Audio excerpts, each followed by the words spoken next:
का अभिनंदन करता हूं। आज से बजट सत्र आरंभ हो रहा है और राष्ट्रपति महोदय डॉक्टर APJ अब्दुल कलाम अभी अभी यहाँ पहुँचे हैं और उनका स्वागत किया उपराष्ट्रपति भैरव सिंह शेखावत, लोकसभा अध्यक्ष मनोहर जोशी, संसदीय कार्य मंत्री श्रीमती सुषमा स्वराज और ये अंगरक्षक राष्ट्रपति महोदय के। और ये समारोह पूर्वक राष्ट्रपति हमेशा पधारते हैं संसद भवन में,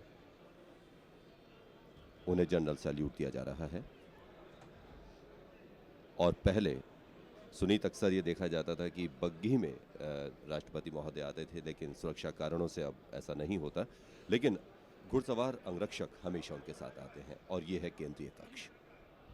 Yes, we are now inside the Central Hall of Parliament, where in a short while from now, President APJ Abdul Kalam will be formally inaugurating the budget session of Parliament for the year 2003. You can see the historic Central Hall here, with those fans which we remember from the photographs of the time of independence.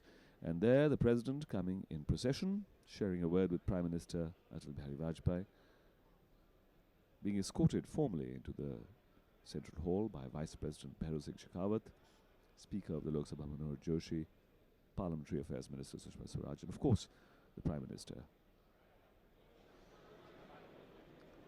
This is gate number 5 of Parliament House, and the President is coming down a red carpet, being watched by the media persons. This formal entrance is the gate from which the President always enters to inaugurate the budget session of Parliament. There's a beautiful statue there above the fountain of a faun playing the flute, and the flowers. And flowers inside Central Hall of Parliament as well, beautifully decorated for this formal occasion, where members of Parliament from both houses have assembled since a little earlier in the morning. Here you can see them. Leader of the opposition Sonia Gandhi, Dr. Manmohan Singh, Railway Minister Nitish Kumar, who will on the 24th be presenting the railway budget in this session. You can see Mr. Lalu Prasad Yadav, former Speaker Shivraj Patil, and many other distinguished leaders. As soon as the President enters the Central Hall of Parliament, after passing by these beautiful fountains, his arrival will be announced formally, and there will be a fanfare. Thereafter, the President will be escorted to the dais, and he will take the presidential chair, and he will be delivering his address. The address delivered by the President on this occasion is always prepared by the government, and it outlines the government's policies for the coming months, particularly its fiscal policies, which a hint is given of the state of the finances of the country, because the budget, the union budget, is to be presented during this session. Finance Minister Jaswant Singh will be presenting the budget on the 28th of this month, just 4 days after the railway budget presentation. This is something of a departure. Usually the railway budget is presented 2 days before the general budget. This year it's going to be presented 4 days before the general budget. Pradeep? हाँ सुनीत, जैसा आपने बताया, आपसे कुछ ही देर बाद राष्ट्रपति महोदय संसद के दोनों सदनों को संबोधित करेंगे और इस तरह ये विधिवत आरंभ होगा जो बजट सत्र है संसद का वित्त वर्ष 2003-2004 के लिए। गेट नंबर 5 से कुछ ही देर पहले पधारे राष्ट्रपति महोदय और अब केंद्रीय कक्ष में प्रवेश करते हुए। और केंद्रीय कक्ष में सुनीत, ये बहुत ही खूबसूरत लगता है जो चित्र लगे हुए हैं हमारे जाने माने नेताओं के, जिन्होंने न सिर्फ बाहर की राजनीति में बल्कि भारत के विकास में भी महत्वपूर्ण योगदान दिया है। और ये फैनफेयर जैसा आपने कहा था,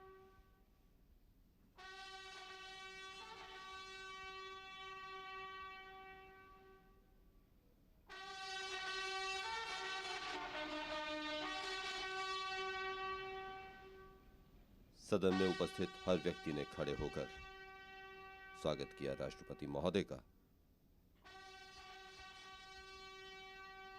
देश के प्रथम नागरिक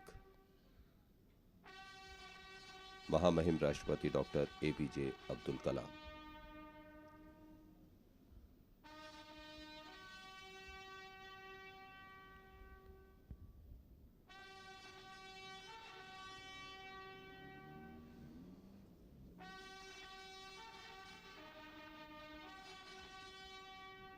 और वैसे भी सुनीत, कुछ हफ्ते पहले ही जब यहाँ विश्व के जाने माने लोकतंत्र की संसद के प्रतिनिधि आए थे, तो उन्होंने भी इस बात को सराहा था कि भारत के संसद भवन की रचना, उसका स्वरूप, उसकी सजावट वो अद्वितीय है और यहाँ की जो परंपराएं हैं वो विश्व के दूसरे देशों से कहीं अलग हैं।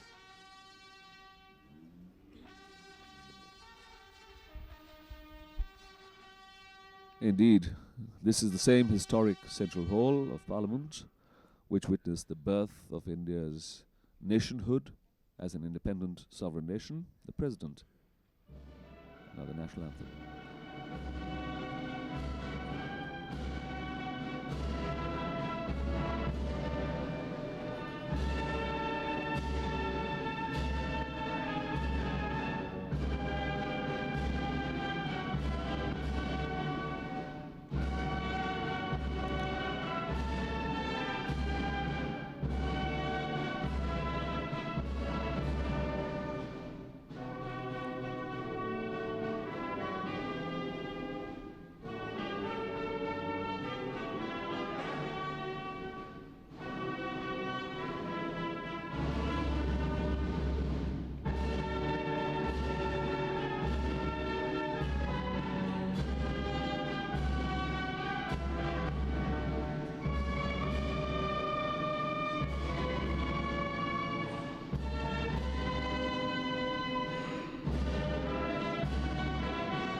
नमस्कार। महामहिम राष्ट्रपति जी, देश के सबसे बड़े राज्य उत्तर प्रदेश के अंदर प्रशासनिक मशीनरी आतंकवाद का पर्याय बन चुकी है। बस्ती जनपद के मुंडेरों में 3 किसानों की Good morning, honorable members. I extend a warm welcome to you at this first session of Parliament in 2003. This is my first address to Parliament at the start of budget session. Let me first welcome the new elected members of the Rajya Sabha as also of the Lok Sabha. I congratulate the people of Jammu and Kashmir who in October election to the State Assembly replied to the threat of the bullet with the power of the ballot. The entire nation is grateful to our armed forces, paramilitary forces, and the police forces for their dedicated service under extremely trying conditions. We pay our homage to those who became martyrs in the call of their duty.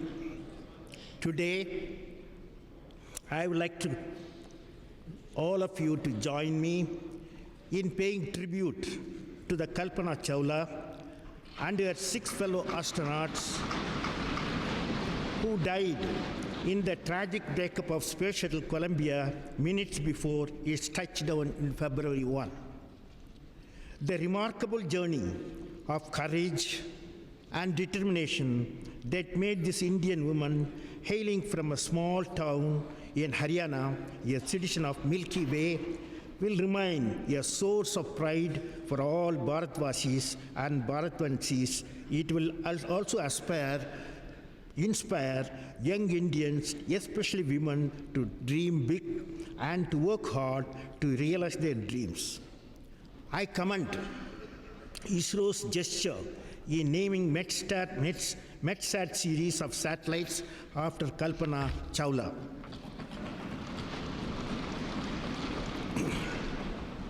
This is the first session of Parliament after the National Development Council adopted the 10th Five-Year Plan. The plan aims at accomplishing a faster economic growth with a stronger thrust on employment generation and equity. It has set the target of 8% annual average GDP growth rate during the plan period, with the companion target of 5 crore additional employment and self-employment opportunities. The plan convincingly explains why these ambitious goals are achievable. It has distinguished itself from the previous plans by underscoring that it's not merely a resource plan, but a reforms plan. It has deepened the domain of economic reforms by especially providing reforms-linked incentives to state governments. It has also broadened the agenda of reforms by showing the categorical imperative to remove numerous non-financial barriers to faster development through reforms in civil service, judiciary, education, and above all in governance at all levels at the center, state, and Panchayat Raj institutions. I would especially like to draw the attention of the union and state governments to the detailed list contained in the plan document of the legislative and administrative initiatives needed to translate 10th plan's goals and targets into reality. The 10th plan is important for yet another reasons. No nation attains greatness without an energizing vision guiding it. The Prime Minister, in his Independence Day address last year, has called upon the people to strive towards the goal of transforming India into a developed nation by 2020. This vision captures our people's heightened self-confidence rooted in India's impressive achievement in many fields. It also reflects the increased expectation of our people at the beginning of the new century that India no longer be categorized as a developing, much less a poor country. Nearly 260 million people who are below poverty line want to join the mainstream of development.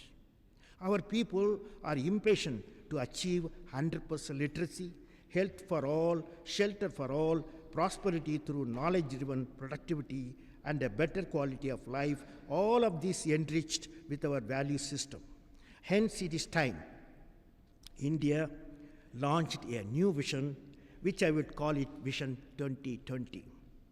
I would like Parliament, which is celebrating its Golden Jubilee, to discuss this subject in detail. I also call upon the Union and state governments to evolve an action plan for making the 10th plan a people's plan and development a people's movement.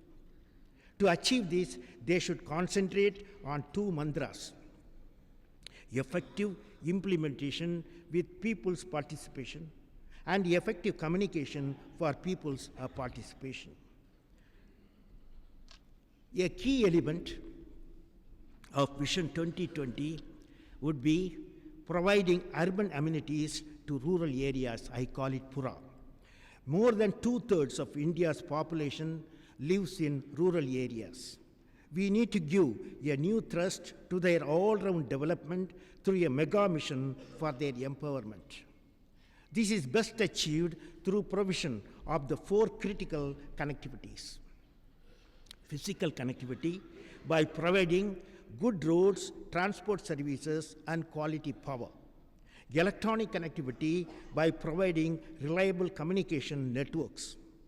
knowledge connectivity by establishing more professional institutions and vocational training centers, schools with high quality infrastructure, teachers who are devoted to the teaching, production centers for rural artisans, primary health centers, recreation centers, etc., and market connectivity that will help to realize the best value for the products, the services of rural people, and constantly expand and enrich employment opportunities for them. The model envisaged is a holistic habitat that would improve the quality of life in rural areas and also help in decongestion of urban areas. National security is a matter of highest priority for my government. After the December 13th attack on our parliament by Pakistan-based terrorists, we were constrained to deploy our troops along the international border. This decision achieved its purpose by showing both our firmness and our self-restraint in dealing with our hostile neighbor. In October last year, the government, after careful consideration, decided by strategically redeploy the armed forces from their position. This was done without compromising on their capacity to respond decisively to any emergency and without lowering their vigil in Jammu and Kashmir. A comprehensive nuclear doctrine has now been put in place. This places the ultimate control of our strategic assets in the hands of our civilian political executive. The country is truly proud of the scientists, engineers, and staff of DRDO for the successful test firing of Agni-1 missile. DRDO's other accomplishments include Pinaka, the indigenously developed area weapon system, and the supersonic missile BrahMos, jointly developed with Russia, which has successfully flight tested recently. Continued incidents of cross-border terrorism in 2002 again underscored the chief threat to our internal security is external. The killings of innocent men, women, and children, the choice of members of the families of our security personnel as special targets, the attack of pilgrims, all this showed there was a method in madness of Pakistan supported terrorist violence. However, the method did not succeed. Our people maintained calm even in the face of provocative attacks on the Akshardham temple and Gandhinagar and the Raghunath temple in Jammu. However, we must continue to be vigilant against an adversary which is unwilling to give up its anti-India stand. The assurance given by Pakistan and the issue of cross-border terrorism have remained unfulfilled. The infrastructure of terrorist groups remains intact in Pakistan. The funding of terrorist groups continues. The center is fully committed to providing closely with the newly elected government in Jammu and Kashmir in its efforts to bring peace, normalcy, and economic development of the state. Prime Minister has announced projects and schemes worth over rupees 6,000 crores covering various aspects of development and security with a thrust on generation of new employment opportunities for the youth and relief for migrants affected by militancy and cross-border shelling. The government's concerted efforts to rebuild peace in the Northeast are bearing fruit. I send my special felicitations to the people of Nagaland, whose yearning for peace has imparted strong momentum to the center's efforts in this direction. I also heartily congratulate the Bodo community for the successful conclusion of the peace talks. Development work in the northeastern region has gathered further momentum. A number of infrastructure projects have been set up through the non-lapsable central pool through which more than rupees 1,500 crores have so far have been released. The people's long-standing demand for better facilities for air travel in the Northeast has been addressed with the introduction of 50-seater aircraft. During the past 3 decades, about rupees 550 crores were given to the states to modernize their police forces. In contrast, the police modernization scheme launched 2 years ago has made a fund of rupees 1,000 crores a year for the next 10 years. I urge those state governments with poor utilization of this fund to take urgent corrective measures. It has been decided to launch the multi-purpose National Identity Card project on the pilot basis in 13 states from April. The problem of illegal migration from Bangladesh has assumed serious proportion and affects many states. There have been reports of Bangladesh territory being used by insurgent groups operating in the Northeast. The ISI is also active in Bangladesh. This makes the issue of infiltration even more ominous. The government is determined to take all necessary steps to check this problem. The assembly elections in Gujarat have strengthened the democracy and ended a sad chapter in the state's history. We must resolve to ensure that communal violence is never repeated in any part of our country. The government remains committed to secularism. My government has repeatedly made it clear that the Ayodhya dispute can be resolved either through negotiation between the two communities or through verdict of judiciary, which has to be accepted by all concerned. While the judiciary should expedite its work and give an early verdict, it is also necessary for political parties, religious leaders, and eminent social personalities to promote an atmosphere of mutual understanding, goodwill, and accommodation. The government has a coherent and well-integrated strategy for boosting economic growth. Despite the global slowdown, the past year has been a fairly good year as India continues to be rated amongst the fast-growing economies. In the first 9 months of this financial year, India's exports grew by over 20% to reach $30 billion, equivalent to 180,300 crores. Despite a relative slowdown in the economy, the total revenues from excise and custom rose by over 15% in the first 9 months of the year. Inflation remained at moderate level. Our forex foreign exchange reserves have crossed $73 billion, that is equivalent to 358,429 crore. Food stocks are comfortable and prices of essential commodities are stable despite a severe drought in 14 states. The recent dip in the estimates of the GDP growth has been almost entirely due to shortfall in the agriculture production.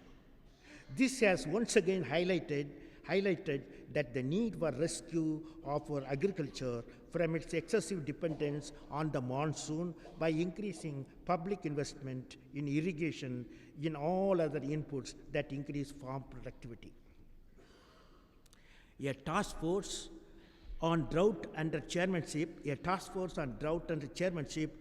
of the Deputy Prime Minister has been constituted. So far, more than rupees 1,000 crores have been released to the states under the National Calamity Contingency Fund, in addition to over rupees 1,400 crores as the share of the central government to the Calamity Relief Fund of the states. Nearly 50 lakh tons of food grains worth nearly rupees 5,000 crores have been allocated to the drought-affected states to generate relief employment through the Food for Work program under the Sampurna Gramin Roskar Yojana.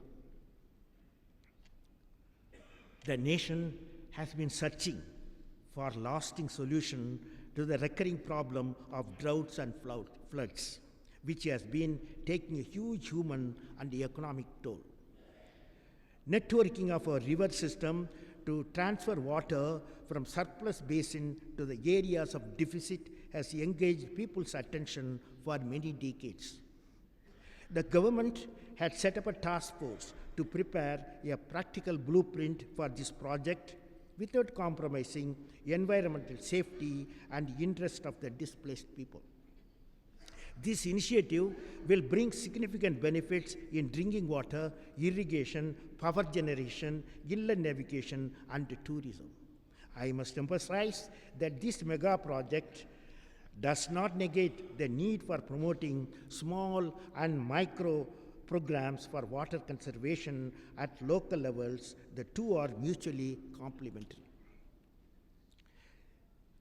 The National Water Resource Council has adopted a new national water policy emphasizing the integrated water resources development and management for optimal, sustainable utilization of available surface and groundwater. The center has launched a fast-track program for the completion of these major and medium irrigation schemes that can be completed in 1 year. Subsequent to the approval by the Narmada Council Authority, the dam height was raised, and this has mitigated the problem of drinking water and irrigation in the arid areas of Saurashtra and North Gujarat. The Swajaldhara program, launched in December, has scaled up the rural drinking water supply initiative to cover the entire country. It is a community-led participatory program to be implemented by the community and gram panchayats. The community contributes 10% of upfront towards capital investment and 90% is matched by the center. I am happy to inform you that this program has a message. This program's message is, 10 kadam aap chalo, 90 kadam hum chalenge. Has evoked excellent response from all parts of our country. A new initiative called Haryali has been launched to promote integrated development of watershed program through Panchayat Raj institution. Considering the acute and growing water scarcity in rural urban area, it is high time we launched water conservation and efficient water use as people's movement. The flow of institutional credit for agriculture and allied activities have increased from rupees 45,000 crores to nearly 75,000 crores in 3 years. The Kisan Credit Card scheme has made rapid progress since its inception 3 years ago. Over 2.7 crore cards were issued till September 2002. All the eligible farmers will be covered under this scheme by March 2004. The National Agriculture Insurance Scheme is picking up well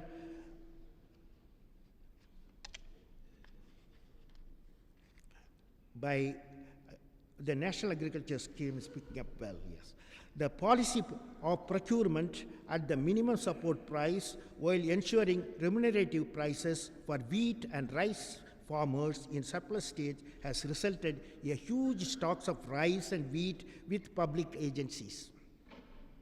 As a response to this, the government has been encouraging exports of food grains.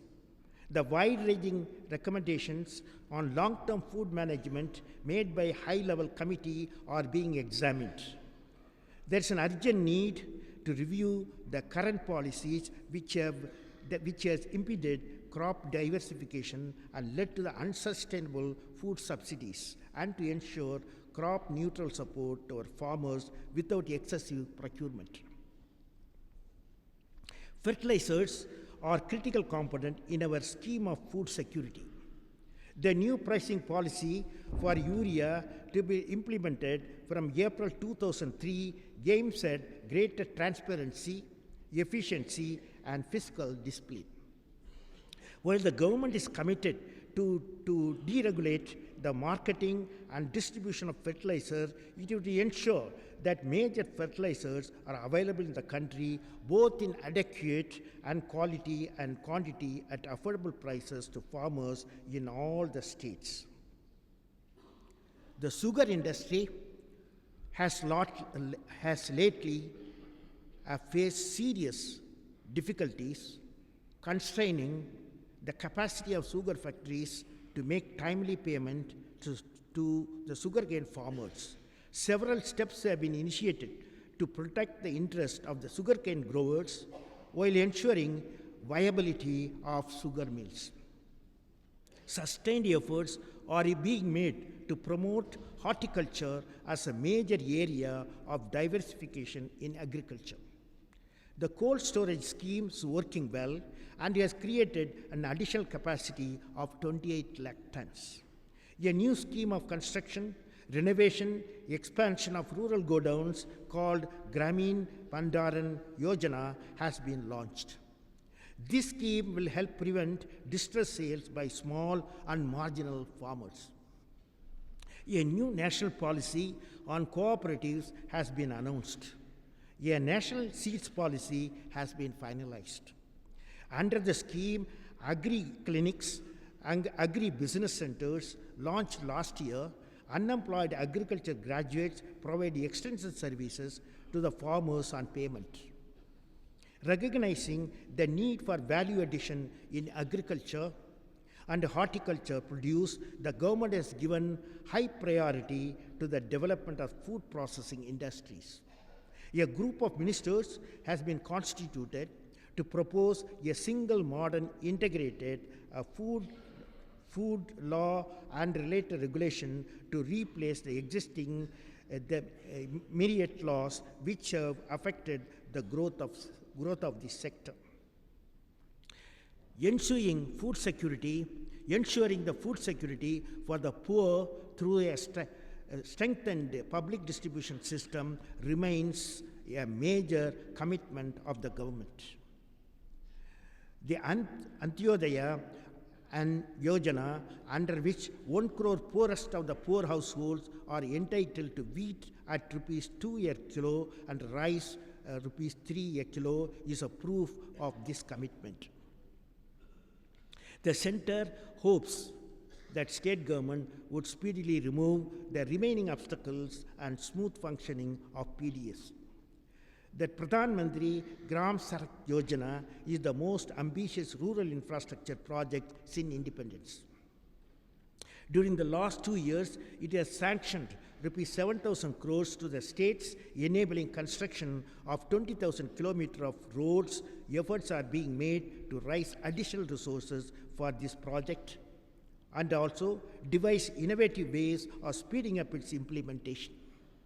The Ministry of Rural Development organized an All India Panchayat Adhyaksha's conference in April. The Sammelan unanimously passed a resolution urging the central government to ensure speedy and effective devaluation of financial and administrative powers to Panchayat Raj institution through an amendment to the Constitution. I would like honourable members to discuss this important proposal from the grassroots. The National Highways Development Project is one of the India's proudest success stories since independence. As against a total 556 kilometers of 4 6-lane highways constructed during the first 50 years of independence, today we are constructing 5 kilometers of world-class highway every day. The government is spending rupees 20 crore a day on construction of nearly 15,000 kilometers of world-class highways during 1999-2007. The Golden Quadrilateral, which measures about 6,000 kilometers, is progressing ahead of schedule in many cases. Contracts worth of rupees 18,000 crores have already been awarded, mostly to Indian contractors. The project is already generating daily employment for 2.5 lakh construction workers and 10,000 supervisors. On completion of its first phase alone, it would have created 18 crore man-days of employment. Besides giving a big boost to India's cement and steel industries, it is expected that the Golden Quadrilateral alone would achieve a saving of rupees 8,000 crore yearly on fuel and vehicle maintenance costs.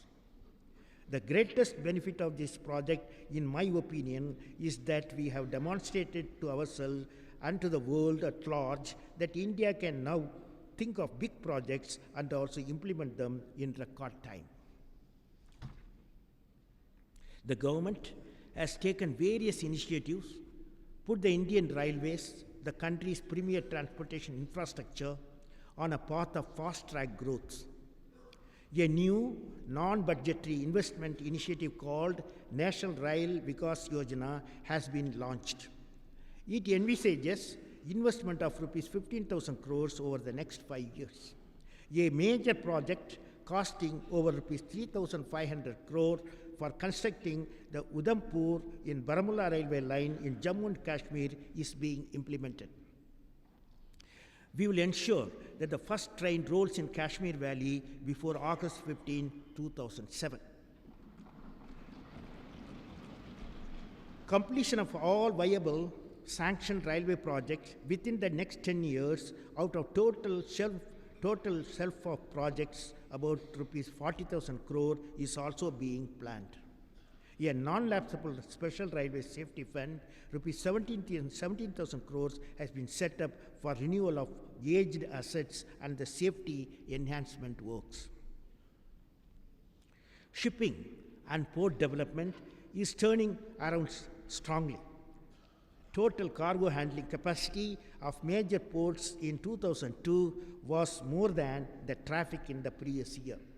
Indian ports no longer suffer from capacity constraints, resultant congestion, and a high turnaround time for ships. In its continued endeavor to attract private sector investment, the government has offered 3 major projects for operation of container terminals. Government intends to soon bring a new civil aviation policy, which will liberalize the sector, usher in regulator completion, and attract investment, modernize our airports to provide affordable but world-class service to passengers. The incredible rate of growth of the telecom services in India, the sheer size of the sector, the dramatic improvement of quality, and the equally dramatic fall in tariffs have together scripted one of the major achievements of the country in recent years. This is an area where the fruits of reform have benefited the common man directly. Until a few years ago, people were standing in the queues to obtain the telephone. Today, several telephone companies are standing in the queue to get the people to choose their telephones. Between April 1999 October 2002, 1.67 lakh villages have been covered by village public telephones, resulting 85% coverage. The number of mobile phones, which was 14 lakhs in April 1999, has now crossed over 1 crore mark. What was only a few years ago a symbol of luxury has become an affordable tool of empowerment of the common man. The telecom revolution has also empowered the postal services in the country. The post office network in India, in addition to modernizing the core postal services, is poised to offer many new value-added services. India's information technology industry, which has emerged as the pride of the nation, continued to do well in spite of slowdown in the global economy. Software exports were US $7.8 billion during the last year and now expected to reach US $10 billion this year. IT-enabled services are also beginning to create large-scale employment. I congratulate all our talented IT professionals and entrepreneurs for not only creating wealth for the nation, but also bringing to India prestige in the international community.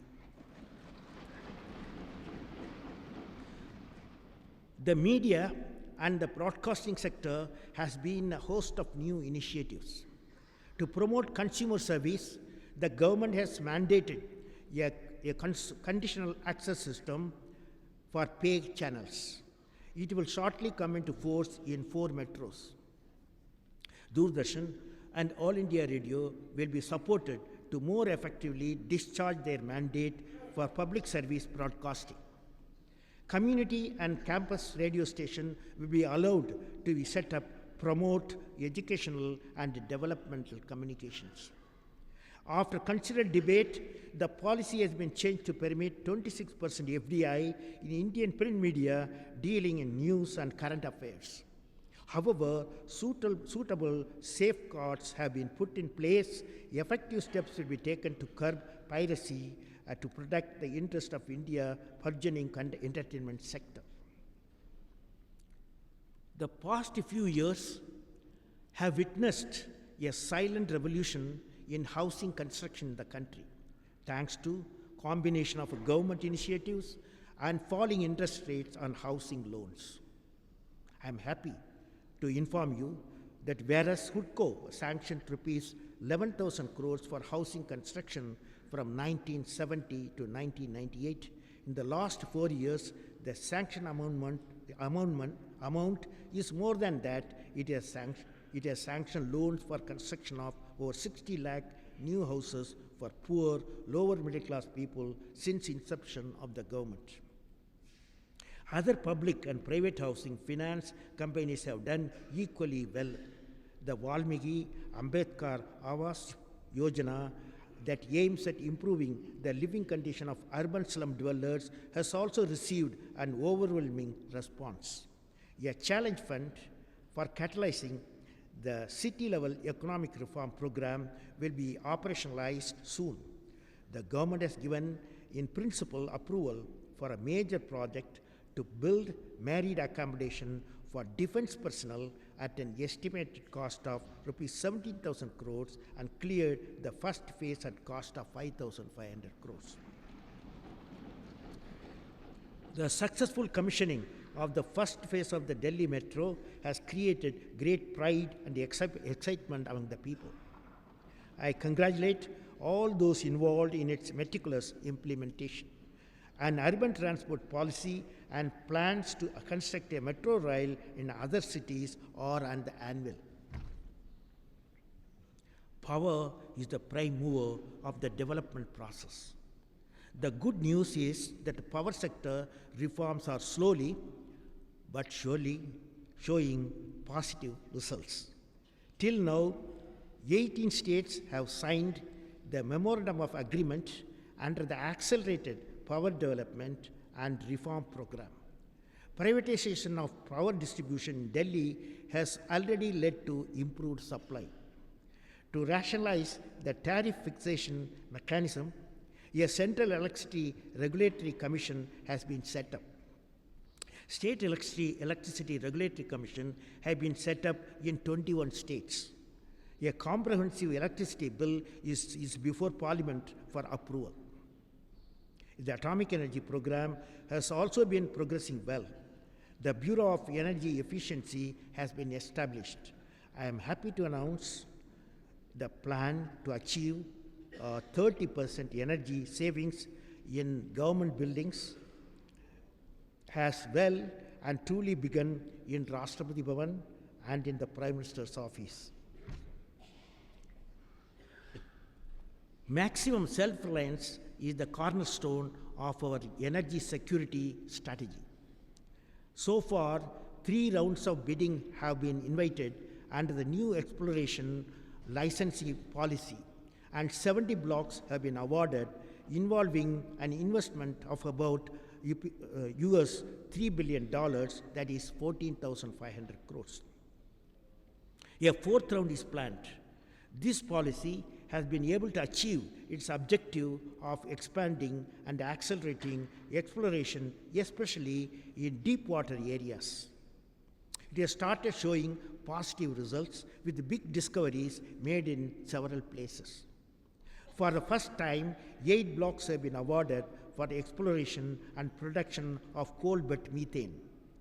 ONG Videsh Limited has started its first gas production from the Vietnam offshore gas project. The rate of royalty on crude oil was enhanced recently with retrospective effect from April 1998. This would provide additional revenue to the oil production states. The administered pricing mechanism in the petroleum sector was dismantled from April 2002. The good news for housewives continues. 3 crore and 30 lakh gas connections were released during the last 4 years, as against only 3 crore and 37 lakh in the last 40 years. Coal is India's principal source for meeting its primary and secondary commercial energy requirements. 27 coal mining blocks have so far been allocated to 22 companies for captive mining and specific end use. The Standing Committee of Parliament on Energy has submitted its recommendation on the Coal Mine Nationalization Amendment Bill 2000, which seeks to throw open coal mining to the private sector without the restriction of captive end use. On April 1, India's indirect tax revenue will cross a major milestone. All our states will move to a uniform system of collecting taxes, namely the value-added tax. Apprehensions that the state may lose revenue in the initial period of introduction of VAT has been allayed by assuring them that the Government of India would compensate the revenue loss of the states, if any, upon introduction of VAT. Well-run capital markets and well-regulated financial institutions help in mobilizing productivity investment for faster economic growth. Last year, the government has to take the serious corrective and promotive steps to restore investors' faith and institutions' health. These include the securitization, reconstruction of financial assets, and the enforcement of Securities Act 2002 that allows lender access to the assets of defaulters. The Unit Trust of India was successfully restructured with the due protection to the interest of the small investors. SEBI, the stock market regulator, has been strengthened. Investigation into the recent stock market scam, which were carried out by different agencies, have underscored the limitation of a fractured approach. To investigate such frauds, it has been decided to set up a serious fraud investigation office. The report of Naresh Chandra Committee on Corporate Audit and Governance is being examined. The problem faced by the IDBI, the nation's premier financial institution, have necessitated its restructuring into regular corporate entity. A bill has been introduced to corporatize IDBI. The imperative of fiscal consolidation requires that public finances are managed better. This can take place only through greater collection of revenues and controlling unproductive expenditure. Increase in revenue will need restructuring of the tax system with focus towards a stable, transparent, and efficient tax administration. The Kelkar Committee's reports on direct and indirect taxes are roadmap to the creation of such a tax regime. On expenditure, both center and the states need to rationalize their revenues, expenditure to target their subsidies better. To the 12th Finance Commission which has recently been set up, will address these important issues. The process of disinvestment has gained irreversible momentum as part of the wider policy of economic reforms. State governments are also following this policy, which shows that there is a consensus in practice. The proceeds from disinvestment reduce the burden of public debt, thereby releasing the public resources for the social and infrastructure sectors. During the current year, out of 13 cases of disinvestment so far, 11 were of loss-making units. The procedures for disinvestment have established benchmark norms for transparency, efficiency, administrative simplicity, and non-discriminatory decision-making. Social security to the organized and unorganized workforce will continue to be the government's priority even in the era of liberalization. Under the Employees Provident Fund scheme, which benefit 3.7 crore subscribers, a novel program to reduce claim settlement time from 30 days to 2 to 3 days has been introduced. A nationwide unique social security number for each worker is being launched. The national minimum wage has been revised rupees 50 per day. The Second National Commission on Labour has given a comprehensive report covering a wide range of labour issues. It specifies recommendations are being discussed with various stakeholders. Based on this deliberation, a comprehensive umbrella legislation for workers in the unorganized sector is being finalized for introduction in the session of Parliament. The textile sector is grappling with the challenge of globalized market and problems created by slow modernization. Nine apparel parks have been sanctioned for setting up garment units with state-of-the-art machinery. Several new schemes have been approved to improve the facilities in major textile centers in the country. At the same time, the problems of traditional handloom and handicraft sector, which provide livelihood to the vast numbers of our weavers and artisans, are also being comprehensively addressed through special package of measures. The government has taken a new initiative aimed at strengthening a small-scale sector in the country to make it globally competitive.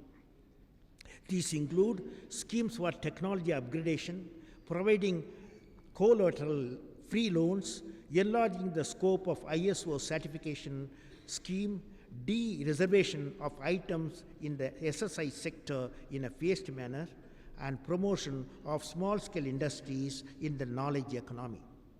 The Ministry of Agro and Rural Industries is implementing a number of programs for the creation of employment opportunities for the educated unemployed youth, both within and outside the KVIC system.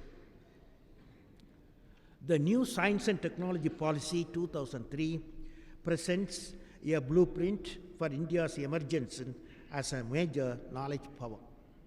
It outlines approach to S&T governance, optimal utilization of the existing physical and knowledge resources, development of innovative technologies, generation and management of intellectual property, and creation of awareness among the people about the use and benefits of science and technology. An India Science Award, rupees 25 lakhs, has been instituted to promote and recognize scientific excellence. The rapid strides that India has been making in biotechnology gives us confidence that we can develop in both for finding cost-effective solutions to many difficult problems in healthcare, food security, pollution control, etc., and also for realizing new avenues of wealth and employment creation. India's first meteorological satellite was successfully launched.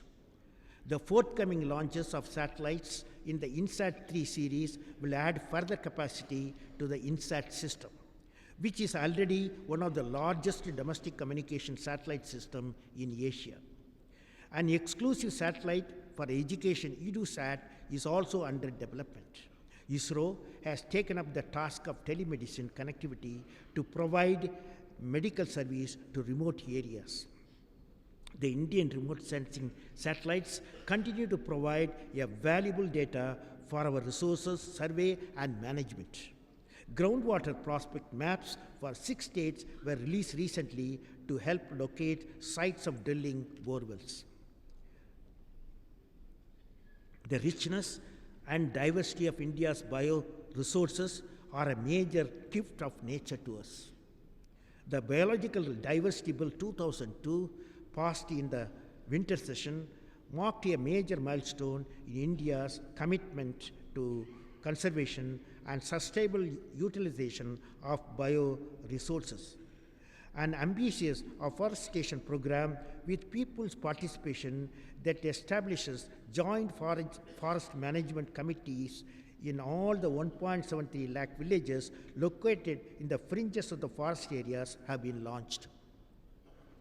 The scope of the National River Conservation Plan has been considerably broadened to include works in 155 towns along the polluted stretches of 29 rivers spread over 17 states. India successfully hosted the 8th Conference of Parties to the United Nations Framework Convention on Climate Change in the New Delhi last year. The successful adaptation of the Delhi Declaration helped to raise awareness of the developing country concerns in climate change. India welcomes the adoption of the Plan of Action at the World Summit on Sustainable Development, which was held in Johannesburg last year. Honourable members, in my interaction with the thousands of children across the country in recent months, I have found they all have a dream to make something out of their lives and something for India. It should be our collective responsibility to provide them an environment in which they can achieve their dreams. We have been implementing the largest intervention strategy in the world on child health, nutrition through the network of integrated child development services. In recognition of the significant service being provided by Anganwadi workers, their honoraria have been almost doubled since April last year. A national nutrition mission has been launched in 51 demographically most backward districts of the country. A National Commission for Children, a statutory body that will act as an ombudsman for children, will also be constituted. The nation's commitment to the universalization of the elementary education is reflected in our move to make free and compulsory education for all children in the age of 6 to 14 years a fundamental right. Sarva Shiksha Abhiyan, our national program to discharge this constitutional obligation, has been successfully launched with an outlay of rupees 5,500 crores. Adult literacy scheme have now been implemented in nearly 98% of the districts in the country. The University Grants Commission, which has completed 50 years, is proposed to be restructured into a University Development Commission. Necessary amendments to the UGC Act will soon be brought in. I also congratulate all the IIT system for having completed 50 years of distinguished service to the nation. It has earned global acclaim for the quality of its graduates. 14 regional engineering colleges have been upgraded as a national institutes of technology. Special thrust has been provided to address the educational needs of minorities.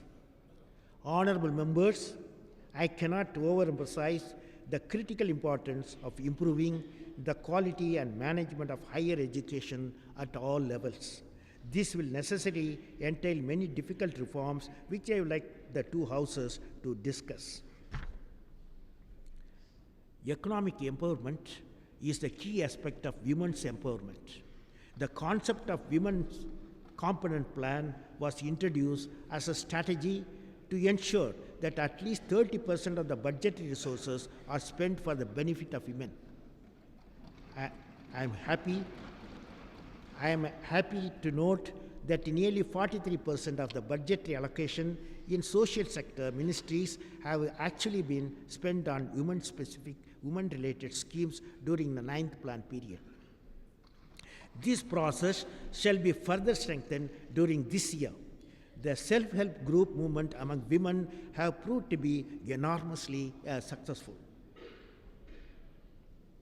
The government has announced National Health Policy 2002, which aims at to achieve an acceptable standard of good health among the general population.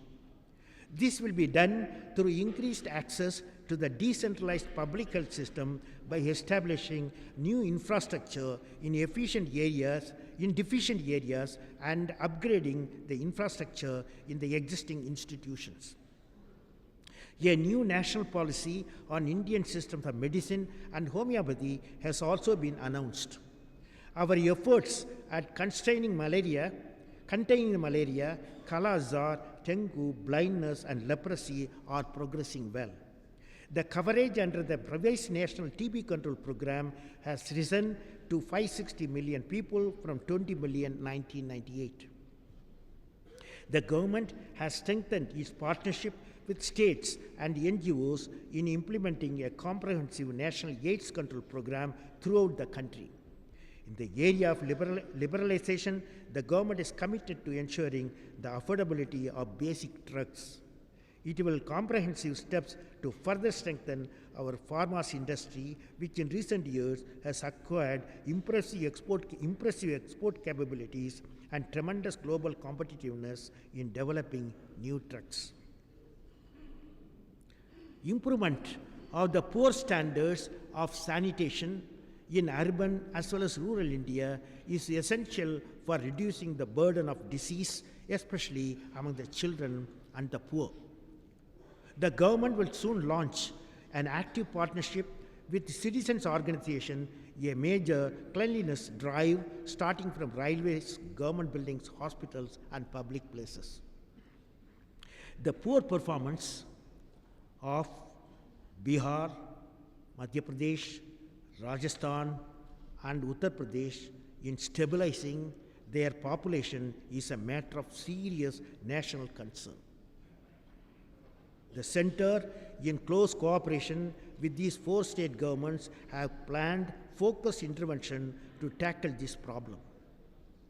A matter of equally grave concern is that the female-to-male ratio in several developed parts of the country, such as Punjab, Haryana, Gujarat, Maharashtra, and Delhi, is significantly lower than the All India average, which itself has been declining over the past few decades.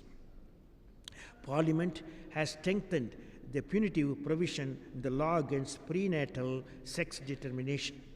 However, the time has come for the governments and civil society to launch sustained campaign against the evil of female feticide and infanticide. Another area of concern is the revival of polio in UP and some other states, which has frustrated our resolve to make India polio-free by 2001.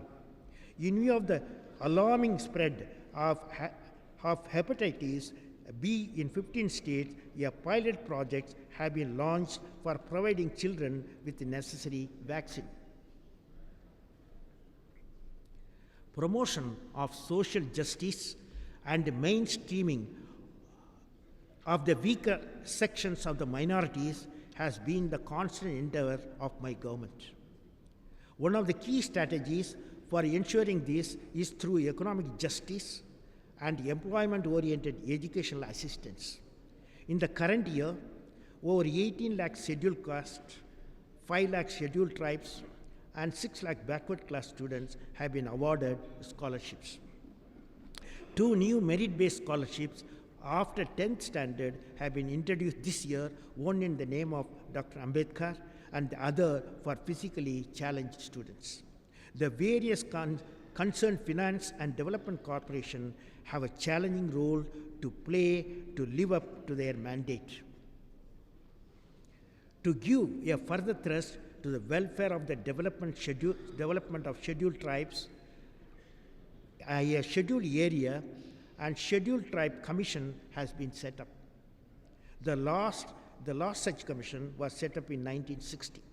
Similarly, after 50 years, a summary revision of scheduled tribes list has been done under Article 342 of the Constitution, involving exclusion of 142 communities. To give focused attention to the needs of the scheduled tribes, it is proposed to set up a separate national commission for STs by bifurcating National Commission for SC and STs. The Ministry of Youth Affairs and Sports have finalized a new draft National Youth Policy. A National Youth Commission has been set up. Indian sportspersons deserve commendation on their spectacular performance in 17th Commonwealth Games and 14th Asian Games. The decision to host the first ever Afro-Asian Games later this year will further promote sports in the country. I call upon our promising sportspersons and sports organizations to start preparing in full swing for the Olympics next year. Honourable members, let us send our best wishes to our Indian cricket team playing in the World Cup tournament in South Africa. Not too late, not too late. The government's commitment to electoral reforms is seen in the concrete legislative action undertaken last year. It showed that Parliament is responsive to people's concern over criminalization of policies. Further, the Representation of the People Amendment Bill 2001 seeking to provide for open ballot system in respect of elections in Rajya Sabha for checking the report prevalence of money power in Rajya Sabha election and the Election and Other Related Laws Bill 2002 providing election funding to political parties to check corruption and money power in election are pending before the Parliament. Judicial delays have been a cause for serious concern. To remedy this situation, nearly ₹500 crores have been allocated as a special project and upgradation of grant for judicial administration. This is the largest investment ever made for this purpose. Fast-track courts in some states have improved the conviction rate. A concerted drive has been launched to fill about 2,000 vacant posts of judges and magistrates in district and subordinate courts. This year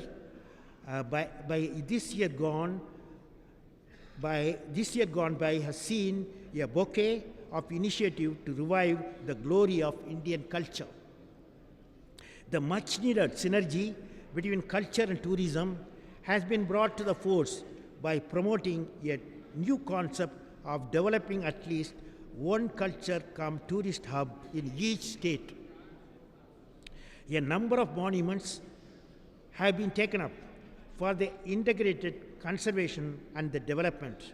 All-round infrastructure development and public amenities around these complexes have been taken up in a big way. Kurukshetra, Red Fort, Ajanta, Ellora, Hampi, Humayun Tomb are some of the examples. It is proposed to revive cultural tourism along the routes of the great yatras of Adi Shankaracharya, Swami Vivekananda and Mahatma Gandhi. Work is being undertaken to develop complexes along the route of the legendary river Saraswati. Many schemes have been taken up during commemoration of 2,600 years of the Jan Kalyanak Bhagwan Mahavir. The Mahabharata festival at Kurukshetra will now be held every year. Much of the ancient wisdom of India is stored in large number of manuscripts available with institutions and individuals all across the country. A national mission for manuscripts have been recently launched with the aim of surveying, cataloging, preserving and collecting these invaluable manuscripts in the National Manuscripts Library. My government will continue its vigorous effort to use India's foreign policy to promote and safeguard our critical national interest. Drawing on strengths of our civilizational and historical ties with countries across the globe, we will forge ahead towards the broad basing our political links, expanding our network of economic cooperation, strengthening strategic interlinkages, and collaborating at cutting-edge technologies. India has always been striving for peaceful. India has always been striven for peaceful, friendly, and cooperative relation with all the neighbors. Unfortunately, Pakistan has consistently responded to our efforts with hatred and violence, sponsoring and actively supporting a sustained campaign of cross-border terrorism. Recent revelations have shown how every civilized diplomatic norm has been floated by the use of its diplomatic mission in Delhi to arrange financing for terrorist groups in our country. We have had to take measures against the concerned diplomats, but have also reiterated that we would be willing to retain the level of our diplomatic representation by accepting replacement of expelled officials. Our position remains unchanged that we are willing to resume bilateral dialogue with Pakistan as soon as cross-border terrorism ends. India's commitment to SAARC is an engine for economic integration of equitable development of the region remains undiluted. We have constantly pushed for progress as substantive aspects of the economic agenda outlined in the Kathmandu Declaration. We have repeatedly declared our willingness to attend the next SAARC summit if meaningful progress is achieved on these issues. India will continue to intensify its multifaceted cooperation with Bhutan. Historical, cultural, ethnic communities have shaped our relation with Bangladesh and Myanmar. We are also implementing development projects with Indian assistance in Myanmar. With Bangladesh, we are also engaged in the dialogue on some of the important political and security issues that has arisen in our interaction. The visits of the Prime Minister to Maldives in September last year further enhanced our cordial relationship with that country. Nepal is passing through a difficult phase of political changes and Maoist insurgency. We believe that multi-party democracy and constitutional monarchy are two essential pillars for stability, security, and development in Nepal. We hope that the current problems will be resolved within the framework in a peaceful and consensual atmosphere. We have maintained an intensive political dialogue and fruitful economic cooperation with Sri Lanka. We continue to support efforts towards a solution of political problems in that country in a manner that preserves territorial integrity and meets aspirations of all segments of its population. The people of India and Afghanistan have a legacy of close and historic ties of friendship and cooperation. We welcome the expansion of consolidation of the authority of transitional administration and fully support the government of Afghanistan. We look forward to receiving the President of Afghanistan on a state visit to India in a very near future. India will continue to extend extensive humanitarian, financial, and project assistance for Afghanistan's reconstruction. The close ties of friendship between India and Iran were put on a stronger footing when we hosted the President of Islamic Republic of Iran as the chief guest at our Republic Day parade this year. We want to expand, consolidate, and diversify our ties with Iran, which have a strategic dimension in the area of energy and transit. India's interaction with China have grown, and diversified trade and economic cooperation are expanding rapidly. Efforts to build trust and understanding in other areas continue. The Prime Minister has been invited to visit China this year and also accepted the invitation. We continue to strengthen our bilateral relations with Japan, pursuing shared objective of building a global partnership. India's cooperation with the Republic of Korea continues to expand. We continue to monitor developments in the Korean Peninsula.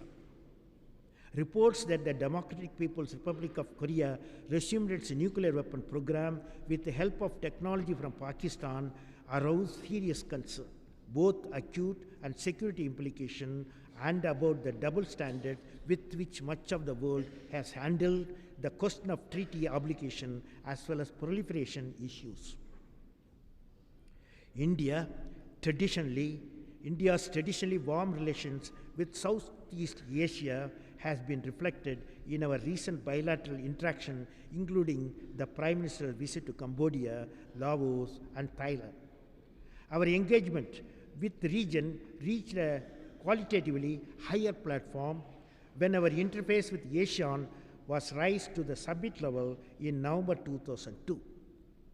We are making good progress on the economic initiatives outlined at the India-ASEAN Summit in Phnom Penh.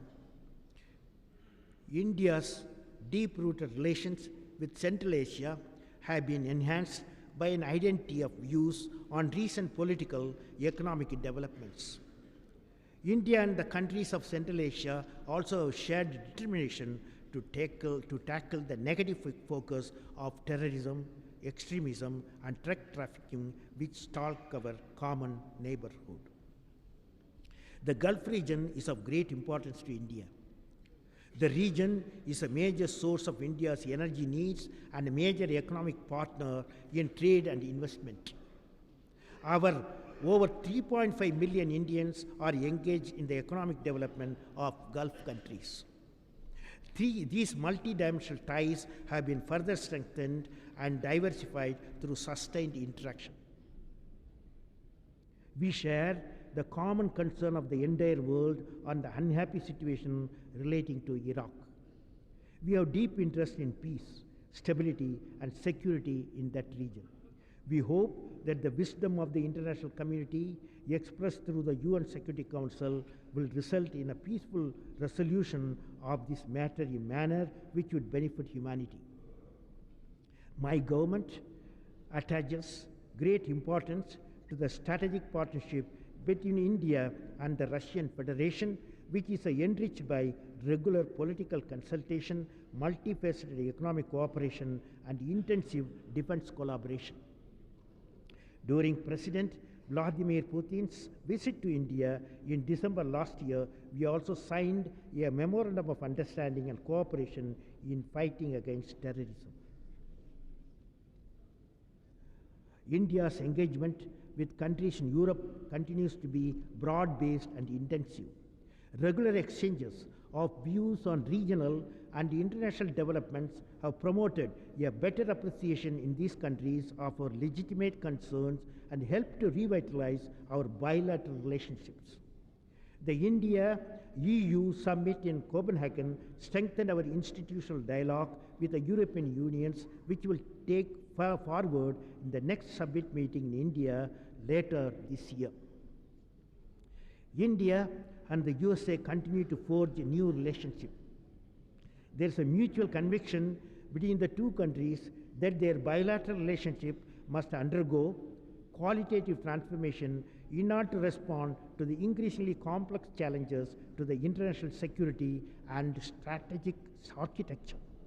The two countries are also engaged in building close bilateral consultation on mutual social, economic issues of mutual concern. Africa continues to occupy a special place in our diplomatic interactions. This continent, which constitutes the largest group of countries in the United Nations, is also increasingly becoming an important economic partner for India.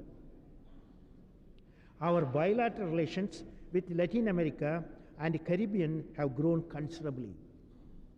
The Focus LAC program, pursued since 1997, has resulted in increasing attention being paid to the region by the Indian public and private sector. Government's consistent effort to ensure a close relationship with the overseas Indian community were highlighted by the celebration of the first Pravasi Bharatiya conference in January. On this occasion, we honored 10 eminent persons of Indian origin whose achievements in their countries of adoption and domicile have done our country proud. The government has also decided to grant dual citizenship for persons of Indian origin living in certain countries. The necessary legislation for this will be introduced in this session. Honourable members, it is indeed heartening that the winter session of Parliament did exceptionally well in conducting its legislative business. During that session, both houses passed as many as 42 bills, and I have accorded assent to all of them. The government was able to bring forward several legislation last year, out of which 93 bills have been passed, which also include important constitutional amendments. This is the highest number of enactment of legislation enacted in a single year during the last 25 years and third highest since 1947. Apart from the physical agenda relating to the railway and general budget, there's a heavy legislature business awaiting completion in this session. I do hope that the budget session and all the subsequent sessions of Parliament will be as productive as the last one. I wish you a success in all your endeavors and healthy life, and also may God bless you. Jai Hind.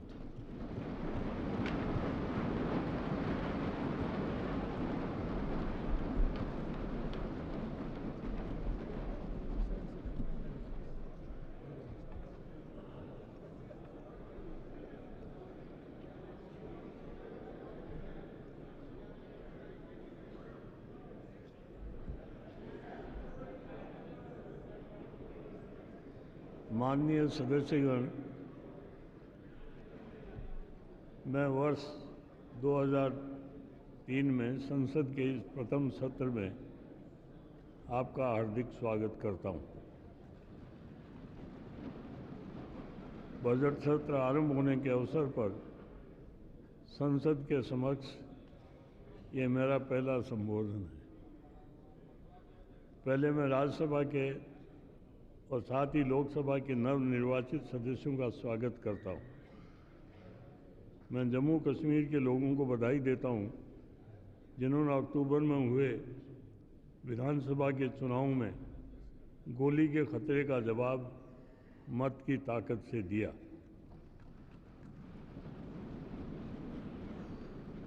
पूरा राष्ट्र अत्यधिक कठिनाई परिस्थितियों में भी समर्पित सेवा करने वाले हमारी सशस्त्र सेनाओं, अर्धसैनिक बलों और पुलिस बलों का आभारी है। हम उन सभी के प्रति अपने श्रद्धांजलि अर्पित करते हैं जो अपने कर्तव्य का पालन करते हुए शहीद हो गए। मैं चाहूँगा कि आज हम सब मिलकर कल्पना चावला और उनके 6 साथी अंतरिक्ष यात्रियों को श्रद्धांजलि अर्पित करें, जिनका निधन 1 फरवरी को अंतरिक्ष यान कोलंबिया की धरती पर उतरने के कुछ मिनट पूर्व उसमें हुए दुखद विस्फोट के कारण हुआ। हरियाणा के एक छोटे से कस्बे में इस भारतीय महिला ने के साहस और दृढ़ निश्चय से भरी जीवन यात्रा, जिसने उसे आकाश गंगा का नागरिक बना दिया, भारतवासियों और भारतवासियों के लिए गर्व की बात होगी। इससे भारतीय युवाओं, खासकर महिलाओं को सपने देखने और सपनों को साकार करने के लिए कड़ी मेहनत करने की प्रेरणा भी मिलेगी। मिडसेट सीरीज के उपग्रहों का नाम कल्पना चावला के नाम पर रखने के भारतीय अंतरिक्ष अनुसंधान संस्थान इसरो के कदम का मैं स्वागत करता हूं। राष्ट्रीय विकास परिषद द्वारा 10वीं पंचवर्षीय योजना अपनाए जाने के पश्चात संसद का ये प्रथम सत्र है। इस योजना का उद्देश्य रोजगार सृजन और इक्विटी पर अधिक जोर देते हुए त्वरित आर्थिक विकास करना है। इस योजना अवधि के दौरान इसमें सकल घरेलू उत्पाद में औसत 8% की वृद्धि दर का लक्ष्य रखा गया है। इसके साथ साथ 5 करोड़ अतिरिक्त रोजगार और स्वरोजगार अवसर सृजन करने का भी लक्ष्य रखा गया है।